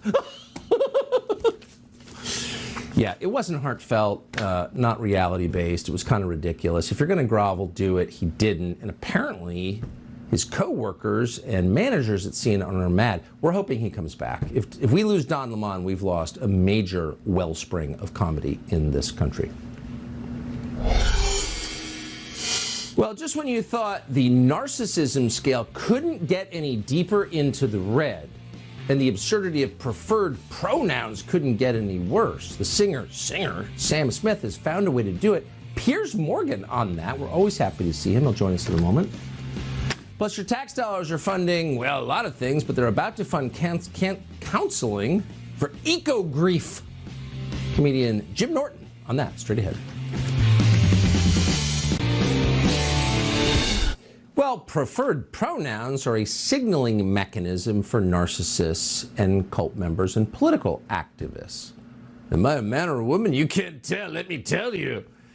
They identify who's willing to suspend reality in the name of ideology and who is not. Now, the deeply attention-starved singer, Sam Smith, is pushing this into absurdity. He now demands to be called a fisher-them instead of a fisherman. Watch. You're a big fan of fishing. I do love fishing, yes, I do. What? Yeah, I'd love to be a fisher them. What, like a fly fisherman? I'd be any type of fisher them. I think I would like to, one day I'd just like to end my days fishing. Yeah, that guy does not fly fish. Sorry. Piers Morgan is host of Piers Morgan Uncensored, one of our favorite people. He joins us today. So, Piers, what do you make of this? The story doesn't seem to be about his art, his music, but about himself. Well, first of all, Tucker, very disappointed you haven't given me my own pronouns. Hottest Briton in the world, which if you don't call me that every time you introduce me, I'm going to have you cancelled. It's implied. You know we think that. We're both in our prime here, as Don Lemon would tell us. Look, the thing about Sam Smith is he doesn't even know who he is. So he spent most of his life becoming ever more chameleon-like in how he wants to be identified and what we should call him. And in the last month alone, he's turned up at the Grammys identifying as Satan. He turned up at the Brit Awards in that large black balloon outfit, latex, I believe. And now he wants to be referred to as Fisher-them, even though clearly there's only one of him. And anyone who's been fishing, I've been fishing, you've been fishing, when you fish on your own, there's just one of you. You are a fisherman, that's it.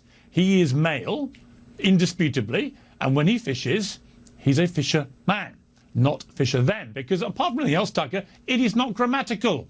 It is a grammatical sin to refer to yourself in the plural when there's just one of you staring at us. Yeah, I think he's saying, I am Legion.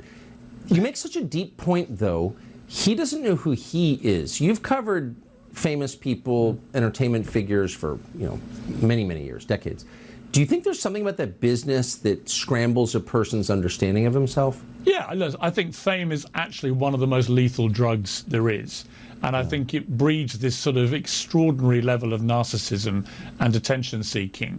And he seems to be in a sort of downward spiral of this stuff. But there is a serious point to this, Tucker, and it's something that happened in the UK, actually, very recently. If you allow in society limitless identity, right? If you can just basically identify as whatever you want, whenever you feel like it. There was a case, extraordinary case, I'm sure you've reported on this, up in Scotland, where a man raped 2 women. And then when it came to his trial, he suddenly put his hand up and said, I identify as a woman, so that he could get an easier time in a women's prison and be locked away, of course, with potential new targets. And he was sent as a woman to a woman's prison.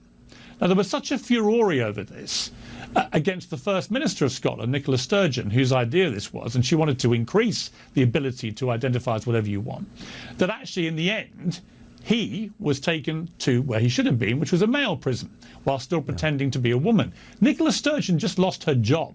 One of the most powerful, successful politicians in Europe the head of the Scottish Parliament, had been there for 8 years. She got kicked out of office over this scandal. Because ultimately, if you can't accept the absurdity when it stares you in the face, as it did then I don't know what you can accept. And politicians have to be very careful. So fine for Sam Smith. He can do what the hell he likes, right? Sam Smith, he, she, them, they, Fisher, them. I don't care what he or they wants to call themselves. I do care, though, when they try and enforce that language on the rest of us. And the penalty, if you don't identify now Sam Smith as Fisher, them, if you catch him with his rod, then if the penalty is cancellation, which is what people like he, they would like it to be, i.e. the ultimate sanction. If you don't refer to them, they, he, Fisher, them, in the way that they have decided they want to be referred, you must be expunged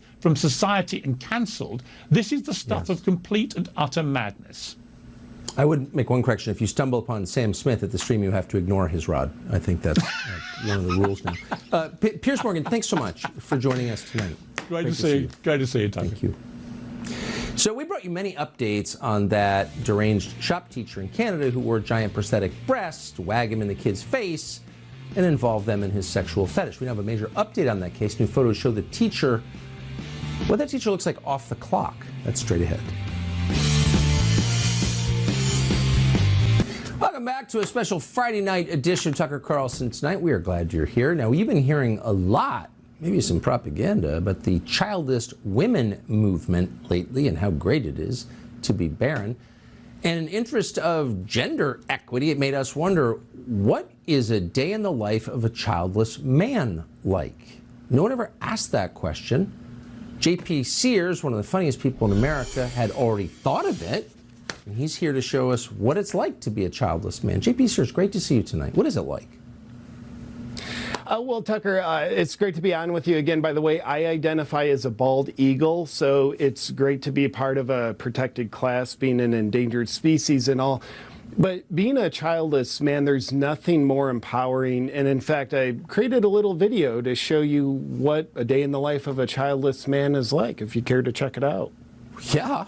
This is a day in the life of a childless man. In the morning, I wake up to the alarm of unbearable feelings of glorious loneliness. From that point, I do whatever I want, because not having kids empowers me to stay an immature child myself. With my coffee, I write in my journal to remind me how the world does in fact revolve around me. At noon, I award myself 10 virtue signaling points for not having kids, just like the globalists want. In the afternoon, I treat myself to red light therapy to help strengthen my narcissism at the cellular level. Then I enjoy reading about Marxism and all the benefits of destroying the nuclear family.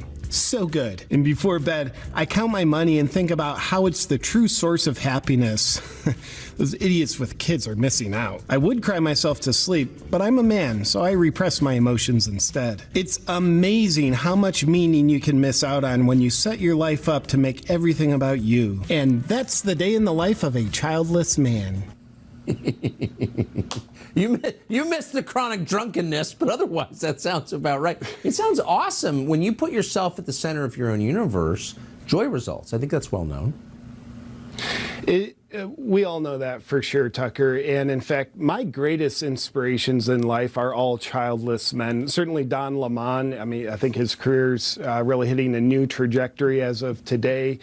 But also I look at Leah Thomas. I mean, what he's been able to accomplish is a result of not having kids. And we all know some men just aren't meant to be mothers. But also, you know, in recent headlines, the Canadian trans teacher with a gigantic prosthetic breasts, right? That's become and I guess we have some breaking news that outside of the classroom, this teacher doesn't identify as such a absurd-looking teacher. Well, that's him right there. Wow, that's I'm a little bit shocked. I haven't seen this before. Yeah, you know, Tucker, I was shocked. Apparently, those gigantic breasts are prosthetics. That was news to me. Kind of shocking. I think this is a learning moment for all of us. So I saw the previous pictures, that one, for example, and I thought you could feed a lot of children with those things. I mean, I just kind of a practical man. And it turns out No, that's what he really looks like. In fact, he's carrying his milk in his hand. I noticed that looks like a carton of it. Incredible. J.P. Sears, thank you for that breaking news. You're welcome, Tucker. Anytime I can help. Looks kind of flat-chested. Well, it's interesting how mental illness has now become a political movement. Your tax dollars now paying for federal workers who are experiencing a condition called eco-grief. You drive a Suburban, so they need therapy. We have details straight ahead.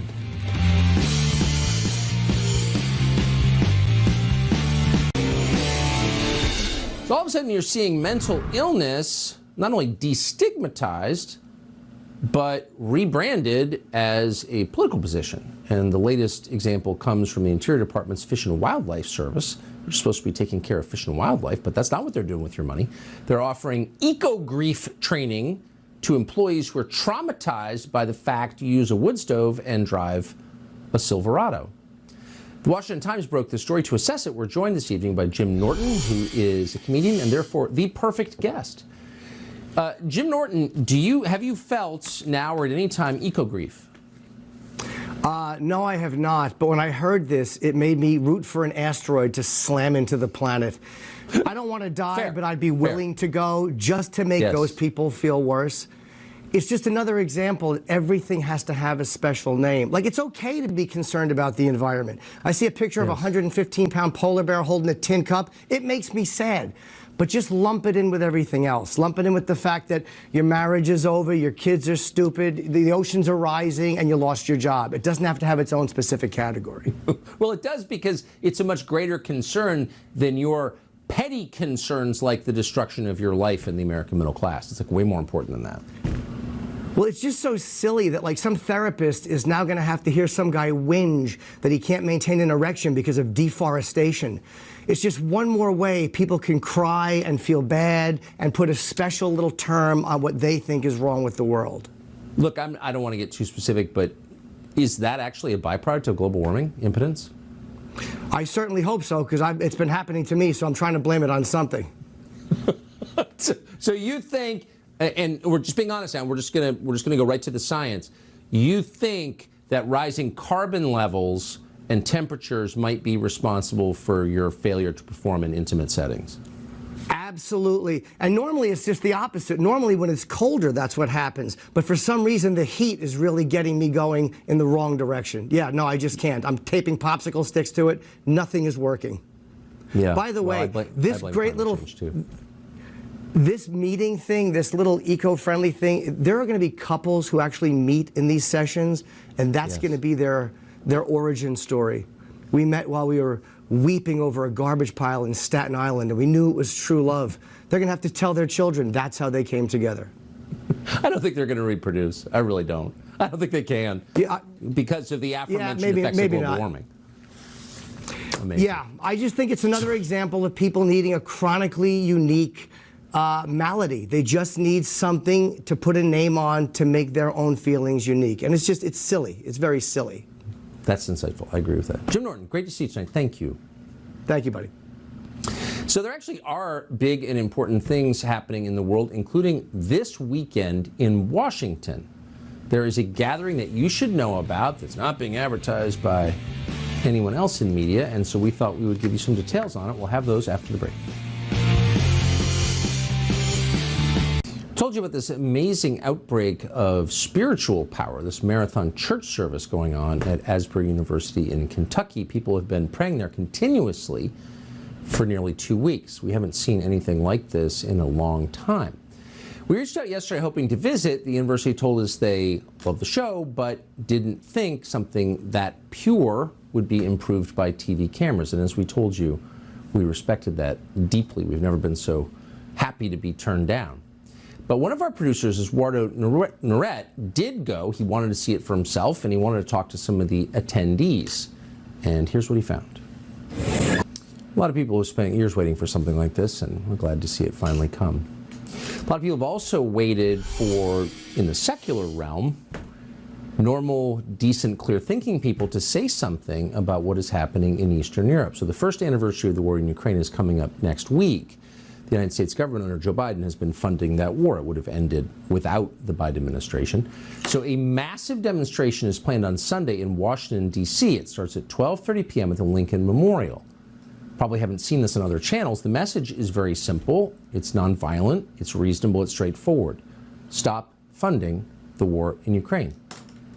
Tara Reid will be there. She's the author of Left Out When the Truth Doesn't Fit In. We've interviewed her before on other topics, but she'll be at this event tomorrow. Tara, thanks so much for coming on. Why are you speaking at this, and what is this? Well, I feel really strongly, first of all, thank you for having me. And I feel really strongly about speaking out against war. And, you have so many political parties coalescing from the right and the left, and the libertarians leading the charge to this event. And it's really amazing. So you have the People's Party, the libertarians, you have all different speakers like Jimmy Dore, Ron Paul, Kim Iverson, Tulsi Gabbard, with very different political views coming together for one message: no more endless war. We've spent almost $100 billion of weapons and aid going to Ukraine.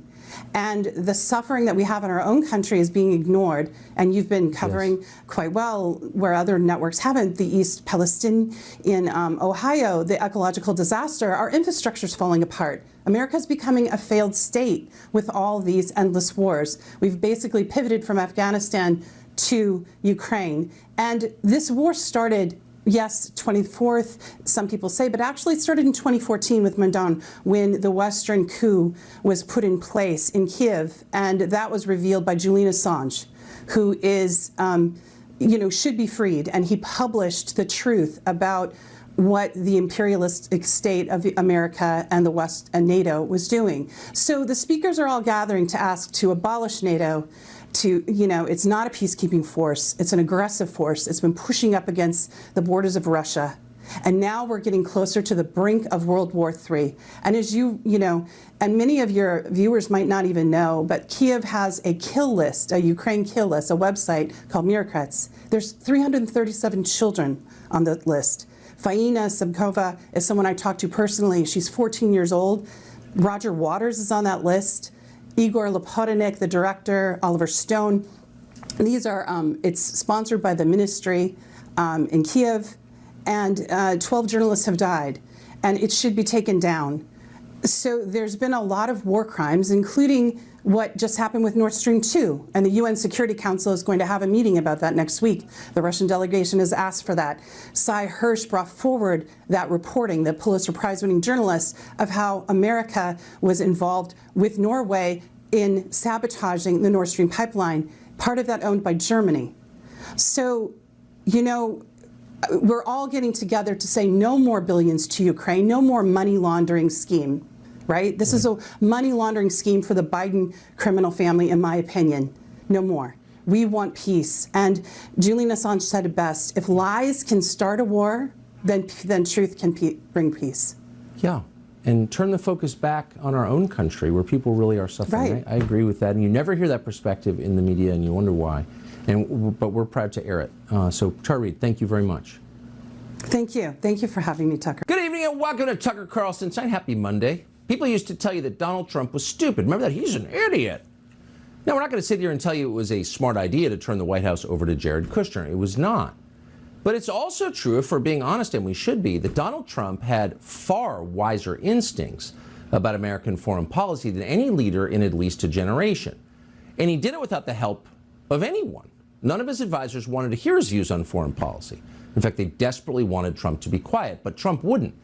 What's the point of NATO? He asked, nearly 30 years after the fall of the Soviet Union. No one in Washington could answer him. Shut up, racist, they replied. But Trump just kept going in his Trumpy way. Why would we fight Russia? He wondered. Wouldn't making Russia our enemy just drive Putin into the arms of China and create the most powerful and dangerous anti-American bloc in history? No one bothered to answer him. In fact, for the sin of asking, they called him a traitor to his country. They impeached him for it. And then they started a war with Putin. But in retrospect, Trump had asked a deeply patriotic question. If Russia ever joined forces with China, American global hegemony, its power would end instantly. You'd have the world's largest landmass and largest natural gas reserves allied with the world's largest population and world's largest economy. So a Russia-China axis would be not just more powerful than the United States, but much more powerful. It would have the scale to control a lot of the world's economy and trade routes and raw materials. It could project military force that, posturing aside, we actually don't have the power to stop. If Russia and China ever got together, it would be a brand new world, and the United States would be greatly diminished. Most Americans agree that would be bad. Now, as Donald Trump predicted very clearly, that is happening. Thanks to Joe Biden's reckless and self-destructive response to the invasion of Ukraine a year ago this week, the economies of Russia and China are intertwined. Chinese spending on Russian goods has increased by more than 60%. China now imports more coal from Russia than it has in the last 5 years. Chinese shipments to Russia, meanwhile, are up by nearly 30%. Companies like Ford and Toyota pulled out of Russia. They had to, remember that? So what happened next? Chinese automakers stepped in. Chinese car makers once made less than 10% of all cars bought in Russia. Now China makes a third of them. And you can see where this is going. The same thing has happened with smartphones and countless other consumer goods. Not surprisingly, the Chinese yuan is replacing the dollar in Moscow. Chinese currency now accounts for fully 1/5 of all trades on the Moscow Stock Exchange. That's up from less than 1% last year. So these are deep and growing economic ties, and they're formal. The thing about economic ties, however, is that they lead inexorably to military ties. So it shouldn't surprise you that China is actively helping Russia in the war against NATO, which we are leading. In other words, the country with more ships than any navy in the world has united with the country that has more nuclear-armed ICBMs than any country in the world to fight us through proxy in Ukraine. Well, that's scary. And the thing is, everybody involved seems to know it's scary and just how scary it is. Our leaders understand that their push for total war with Putin, which is unnecessary, could lead to the destruction of the West. They know that, but they're doing it anyway. In an interview with a German newspaper today, the Ukrainian President Zelensky casually mentioned that, oh, by the way, the entire world may soon go up in flames. Quote, if China aligns itself with Russia, there will be a world war. There will be a world war? If China aligns with Russia? Who could say something like that calmly? Since, as we just told you, China is aligned with Russia. It's already happened. That's not speculation, it's a fact. And as a result of that fact, according to Zelensky himself, hundreds of millions of people will die. No big deal, as long as we take Crimea. This is a very dark way of thinking. Zelensky himself is a very dark force. That is obvious if you watch him. It is unmistakable. Who could not see that? This man is a destroyer. He banned a Christian faith in his country and arrested nuns and priests. Oh, but he's a hero, claim our leaders, from Chuck Schumer to Mitch McConnell. No, Zelensky is not a hero. He is an instrument of total destruction. That is not a defense of his enemies, it's just true. And maybe that's why Joe Biden is drawn to him. Biden landed in Kiev today to promote another world war. Watch. Note the air raid sirens in the background. What's strange is there didn't seem to be any air raids in Kiev this morning. We checked. There were just air raid sirens at precisely the moment that Joe Biden appeared for a photo op. Even CNN's reporters on the ground in Kiev know that they've been in the city for the past 5 days and didn't hear any bombs or missile strikes or any sirens until the moment that Biden walked out for the cameras. I've been here for the past 5 days. I have not heard any explosions. I have not heard any air sirens until about half an hour ago, right when President Biden was in the center of Kyiv. Right. So here you have Potemkin air raid sirens, just the touch required in this, the most tightly scripted, most completely dishonest war in history, the fakest war. And the point, of course, is to sell Americans on yet another $500 million in tax dollars for Ukraine, for the Zelensky government. Watch this. We've committed nearly 700 tanks and thousands of armored vehicles, 1,000 artillery systems, more than 2 million rounds of artillery ammunition, more than 50 advanced launch rocket systems, anti-ship and air defense systems, all defend Ukraine, and that doesn't count The other $500 million we're announcing with you today and tomorrow, that's going to be coming your way. And that's just the United States in this piece.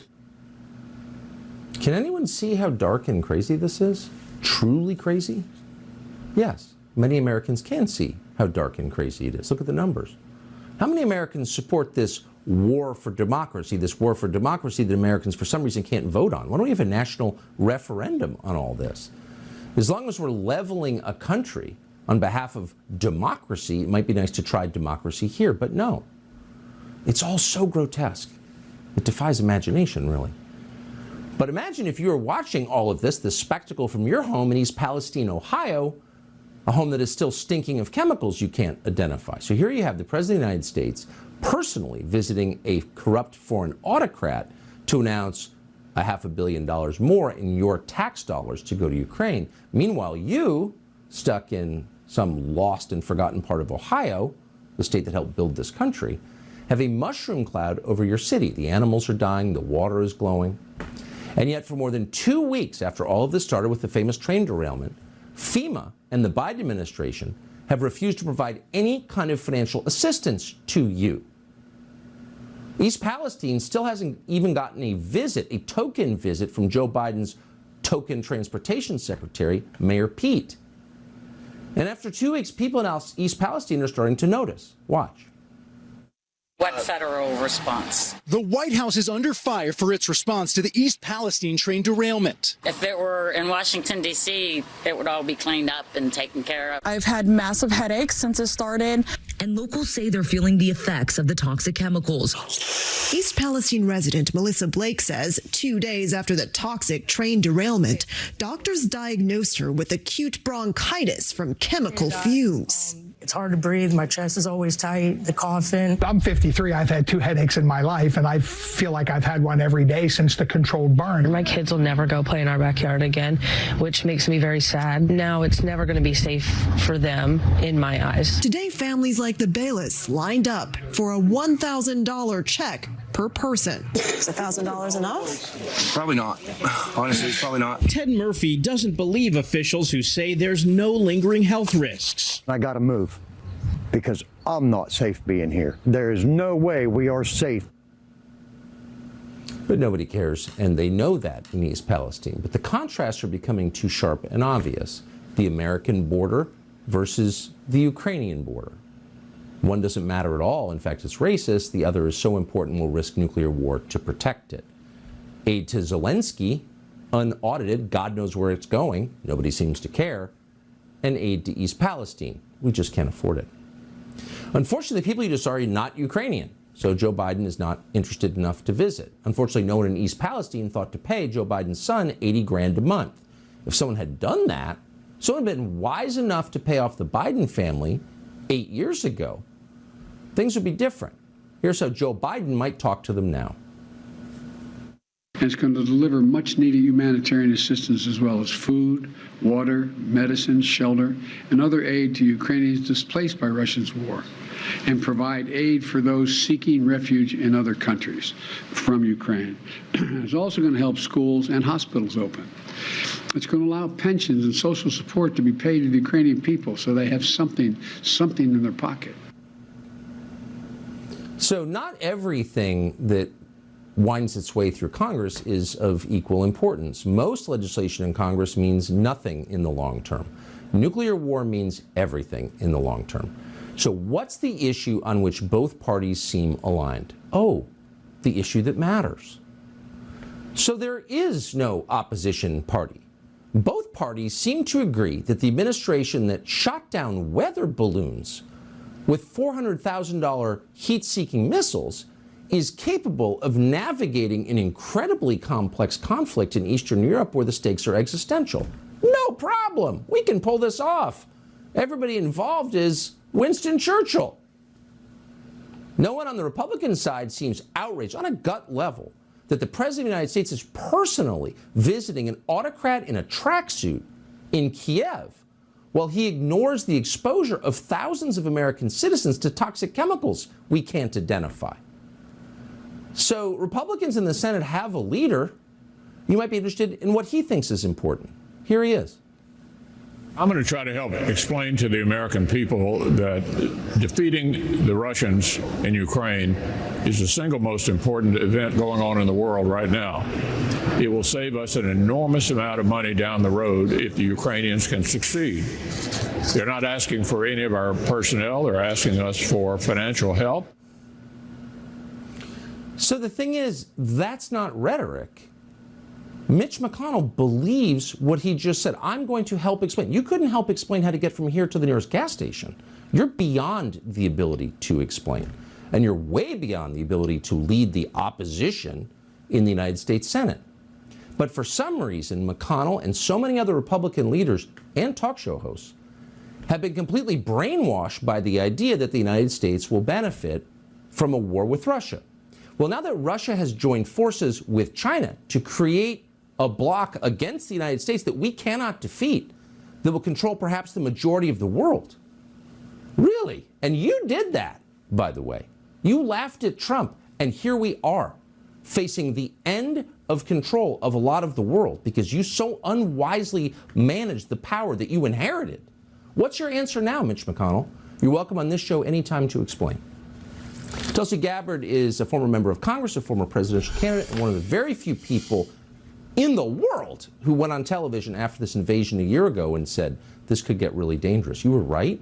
And now that China is aligning with Russia and supporting the Russian war effort effectively against us, this seems like a massive turning point. Well, you heard it from Zelensky himself talking about the consequences of World War III. The thing is, he has made very clear that that's where he thinks we are already, that we are in World War III. Ukraine is the tip of the spear.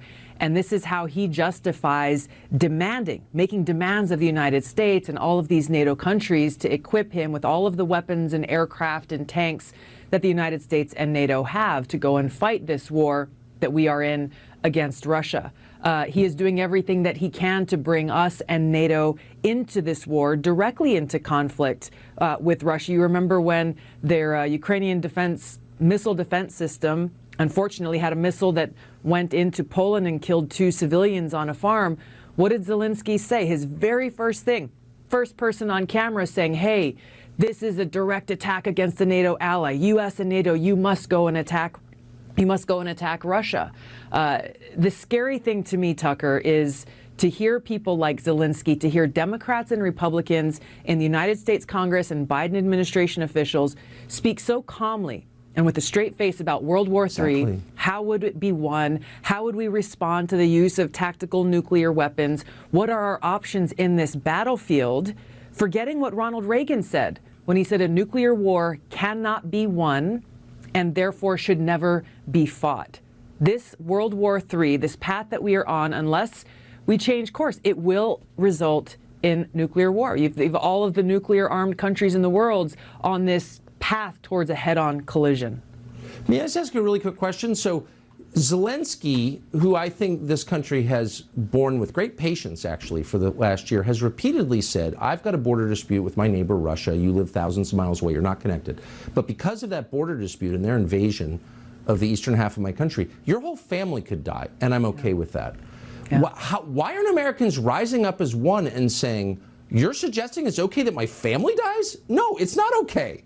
Off the stage. Like, why are we putting up with this, honestly? You know, you look at the lies that the American people are being told by President Biden, by Mitch McConnell, by these warmongers in both parties, selling this lie that this is about defending freedom and democracy. And as he said, there's no greater threat to that democracy than this fight against this war against Russia. They are the ones who are undermining our democracy. They are the ones who are denying the American people our constitutional right to have a say whether or not we go to war or not. It is an affront to the Constitution and every single American, and we should all be raising hell about this because it is our future, the future of the world, that's at stake. I agree. I mean, how much weed are people smoking? This is a real issue. This is not one of the fake issues, that we... There is no more real issue than this. Oh, I agree. Tulsi Gabbard, thanks so much for joining us tonight. Thanks, Tucker. And for maintaining your bravery. All of our Kokenauer lives in East Palestine, Ohio, and it's a big moment in his life. His fiancée just gave birth yesterday to their child, but they cannot use water for her baby formula because it's poison. It's too dangerous. Thankfully, one of our guests from East Palestine last week, Courtney Miller, helped out. Miller delivered bottled water to residents, including Oliver and his family.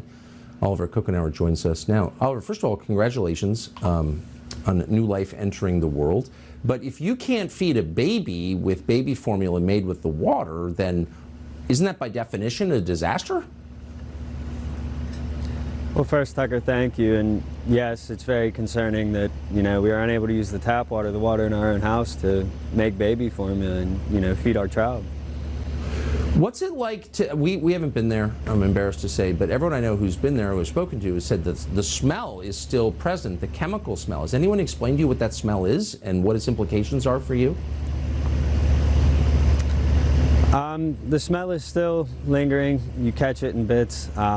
We haven't really been explained to what it is or any sort of side effects. We're still being left more or less in the dark. So we're hearing reports, and we don't know if they're true or not, that the public doesn't really know what chemicals were spilled when that train derailed. Do you, since you're suffering the direct effects of that derailment, do you think you know what chemicals you're being exposed to? Not 100%. The manifest has been released and we can see that, yes, but we don't know for sure what is out there. Yeah, I mean, I happen to notice, reading the manifest, that some of the items were a little non-specific, like totally non-specific. Oliver Kokenauer, I appreciate you coming on tonight, and good luck in whatever comes ahead. God knows. Thank you, Tucker. So for really more than 2 years now, we've been complaining about, and we think it's justified, the fact that the U.S. Congress has held thousands, tens of thousands of hours of closed-circuit camera footage from the public. They have not released any of it from January 6th. And January 6th, of course, is a transformative event in this country. It's been used to change the country. So there are about 44,000 hours. And we have, you may have read this today, been granted access to that. And we believe that access is unfettered. We believe we have secured the right to see whatever we want to see. So we've been there about a week. Our producers, some of our smartest producers, have been there looking at this stuff and trying to figure out what it means and how it contradicts or not the story that we've been told for more than 2 years. We think already that in some ways it does contradict that story.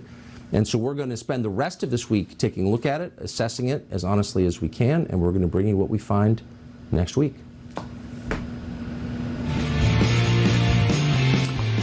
One of the great children's authors, and not just for children, an author who's so brilliant that as an adult you can read his books and enjoy them, has been defaced and censored by the Stalinists now in control of publishing. A shocking story that's ahead. Plus, Don Lemon, who has for so many years provided us great amusement and solace, the world can't be collapsing, Don Lemon's there to make us laugh, is missing. There's no Don Lemon on the cable news network. What is that? We'll get an update straight ahead. Roald Dahl lived an extraordinary life on every level. He was a fighter ace in World War II, badly injured. He became one of the greatest authors of the century. If you haven't read his two-part autobiography, truly one of the best things in English. His children's stories are particularly famous. Fantastic Mr. Fox, James and the Giant Peach, etc., etc. And his short stories, by the way, are better than all of those. And they are definitely for adults. But now, because we've entered the North Korean phase of the revolution, Roald Dahl's works are being defaced by the ghouls in charge of publishing. Fox's Trace Gallagher has that story for us. British Prime Minister Rishi Sunak is among those who believe that we should not, quote, gobble funk with words. Author Salman Rushdie agrees things have gone too far, and Rushdie would know. He was targeted for the ultimate censorship when Iran's Ayatollah Khomeini said his book, The Satanic Verses, was blasphemous and condemned him to death by issuing a fatwa. Although in this world, maybe fatwa is offensive and should be referred to as skinny-wa. Okay, that's too good. Trace Gallagher. There's a reason people watch Trace Gallagher at midnight on Fox. Trace Gallagher, thank you so much. Bet. So we don't wish anyone ill, really, in the television business, such a volatile business. You don't ever want to root for someone's firing. But it's hard not to notice that there's a lot of drama at CNN. First, their top star in primetime, Chris Cuomo, was fired, not exactly why. Then CNN Plus blew up, costing the company hundreds of millions. And then Brian Stelter got canned. If there was ever a firing to celebrate, it would have been his. But even we didn't celebrate. And now, to wreck our day, it looks like Mr. Don Lemon, the source of endless entertainment for us for many, many years, is out. He made the mistake of saying that women over 50 are not in their prime. Oh yeah, they can have babies too. So without even taking sides in that debate or being too literal about it, the bottom line is it looks like it's over for Don Lemon. He was not on the air today, which is bad if you're a TV host. Here's how his co-hosts explain why he wasn't there. President Biden makes a surprise visit to Ukraine. I'm Poppy Harlow in New York here with Sarah Seidner. Caitlin Collins is live in Warsaw, Poland, where the president will be shortly. Don has the day off. I mean, you know, no offense to the ladies on the set, but are we on? Let's be honest. Are we going to kind of miss Don Lemon if he's fired? Oh, yeah, a little bit. Steve Krakauer has covered television for a long time and really well. And honestly, he's the author of Uncovered. He joins us tonight. Hey, Steve. So what's going on? Oh, and again, we're not gloating in any way, but I know that you would know the answer. What's going on there? It seems like the place is like on the way to collapsing. Yeah, you know, Tucker, I was a colleague of Don Lemon, as you say, not too long ago, less than 10 years ago, and it seems like there's been, you know, a real fundamental shift at the network. I mean, it started, you know, only 3 or 4 years after I left during the Trump era. I think one of the biggest examples during the Trump era of the media that really just went off the rails. I write about it, an entire chapter on it, not just my experience, but chapter of the experience of other people that worked at the network and what happened there as well. And now you have Don. You know, Don was one of the stars of that era of CNN. He was a big primetime host. He's already been relegated to the morning show now. And it's sort of this relic of the old administration that's they're trying to dig themselves out of. You know, Don was a big star. He was like an influencer. And this really is one of the big problems of the media in general right now. You know, Don kind of bought his own hype. And I think that when he made that comment about Nikki Haley, he thought he was criticizing a Republican. He thought he was criticizing someone you're allowed to criticize, when in reality he didn't realize he's criticizing basically all women, and now all of his colleagues are mad at him. So I think it's a big problem with digging themselves out of this hole that they brought themselves into because of a lot of factors that happened only a few years ago during the Trump administration. I mean, Don Lemon is dumb and kind of crazy, but he's always been, and that's sort of the appeal. So if you put someone who's dumb and kind of crazy on TV, you expect him to say dumb and kind of crazy things, and like, that's hilarious. What was his crime exactly? Yeah, I do wonder if in the olden days, which again we're talking about a few years ago, back when you know when things were going so much better for Don Lemon, as you say, this sort of thing might have been swept under the rug. You know, I mean, let's just stack up what he said about Nikki Haley with all of the things he said about Donald Trump or other people in that administration. I mean, it's not even close. So, but I do think that there's a new mandate there, and Don's sort of out of favor right now because it's just not really the direction of the network. I mean, you know, we saw during the Trump era, and we've seen since then, a total lack of introspection. I get at this in Uncovered, just about every story. I mean, they make mistakes and they don't apologize, and then then it just the trust in the media just keeps getting lower and lower. And obviously, CNN is trying to dig themselves out. They need to improve their ratings. It's kind of in the tank right now. Don is kind of he might be a casualty of that. Yeah, and Nikki Haley is a crazed neocon, and you're not allowed to criticize them, I've noticed. So that may play a role too. Steve Krakauer, great to see you tonight. Thanks, Tucker. So the train derailment we've been talking about for 2 weeks is awful, but if you're paying any attention at all, you may have noticed it's one of many environmental disasters that seem to be happening all over the United States. And what is this? We're a conspiracy nut. No, it's totally real. And we'll bring you more examples after the break.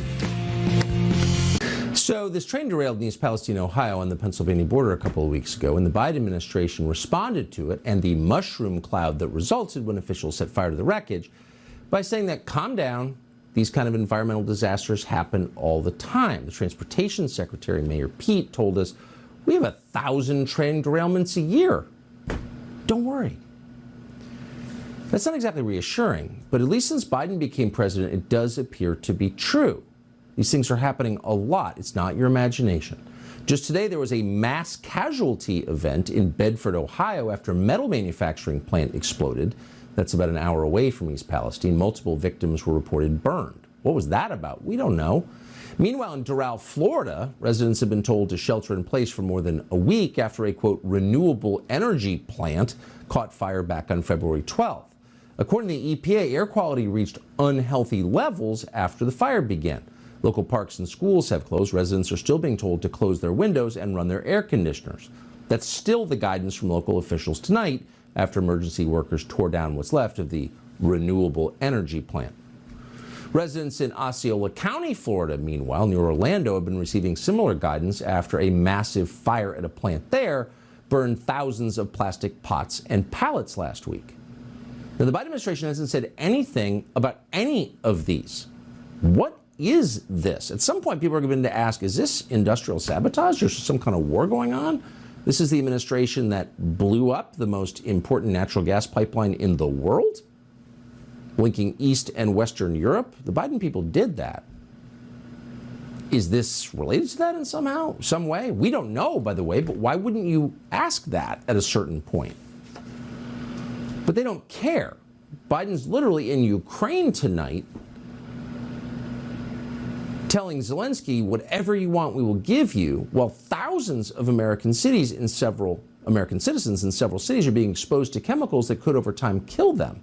So you have to ask the question, where did that $1 trillion in infrastructure money go? We'd really like to know. Well, for reasons that nobody will explain, the Biden administration is still taking extraordinary steps to keep the JFK files secret 60 years later. That was 1963. It's now 2023. What are they hiding? Obviously, it's something. You don't hide something for 60 years for no reason. No one in Congress seems to care except for David Schweikert, who represents the state of Arizona there. And he has a new bill that will, if it passes, finally make public these documents that the public has a right to see. He joins us tonight. Congressman, thank you so much for coming on. And thank you for having me, Tucker. Oh, first of all, why are you bothering? People have been trying to do this for all these many decades. And why do you think they're taking such major efforts to keep this stuff secret? Oh, I think it's control and vanity. Look, I have an odd personal theory that for citizens of a republic, for the republic to work, you got to have information. You know, it may be information that makes you uncomfortable. It may make you realize someone didn't tell you the truth, but information makes a republic, a democracy work. And this is an example that if you don't tell the truth, someone's may be embarrassed. Screw it. So, sorry for the language, but the democracy, freedom, information is more important than someone's vanity. Well, that's exactly right. And in this case, what I find so bothering, almost chilling about this is that everybody directly involved is dead. I mean, James Jesus Angleton died a long time ago. So really, this could only be institutions protecting their institutional reputations, or maybe it's darker than that. Like, what's the explanation? Everyone's gone. Oh, look, in Washington, we have a family theory. It's money, power, vanity. And in some cases in Washington, it's all three. They worry they're going to lose some money if someone finds out there were bad acts 60 years ago. The reputation of agencies or just their political power base. But my theory goes just the opposite. I actually think we need to have a much more open government, dramatically more open, treat the American citizens like adults. Exactly. And I think actually that may be the moment that you have people start to trust institutions again. Amen. That's sunlight, the only disinfectant. If this ever comes up for a vote, I would love for you to come back, Congressman, and we could talk about who voted against it and why, because there's no reason that anyone would. And I appreciate your coming on and your efforts. Thank you. Thank you, Tucker.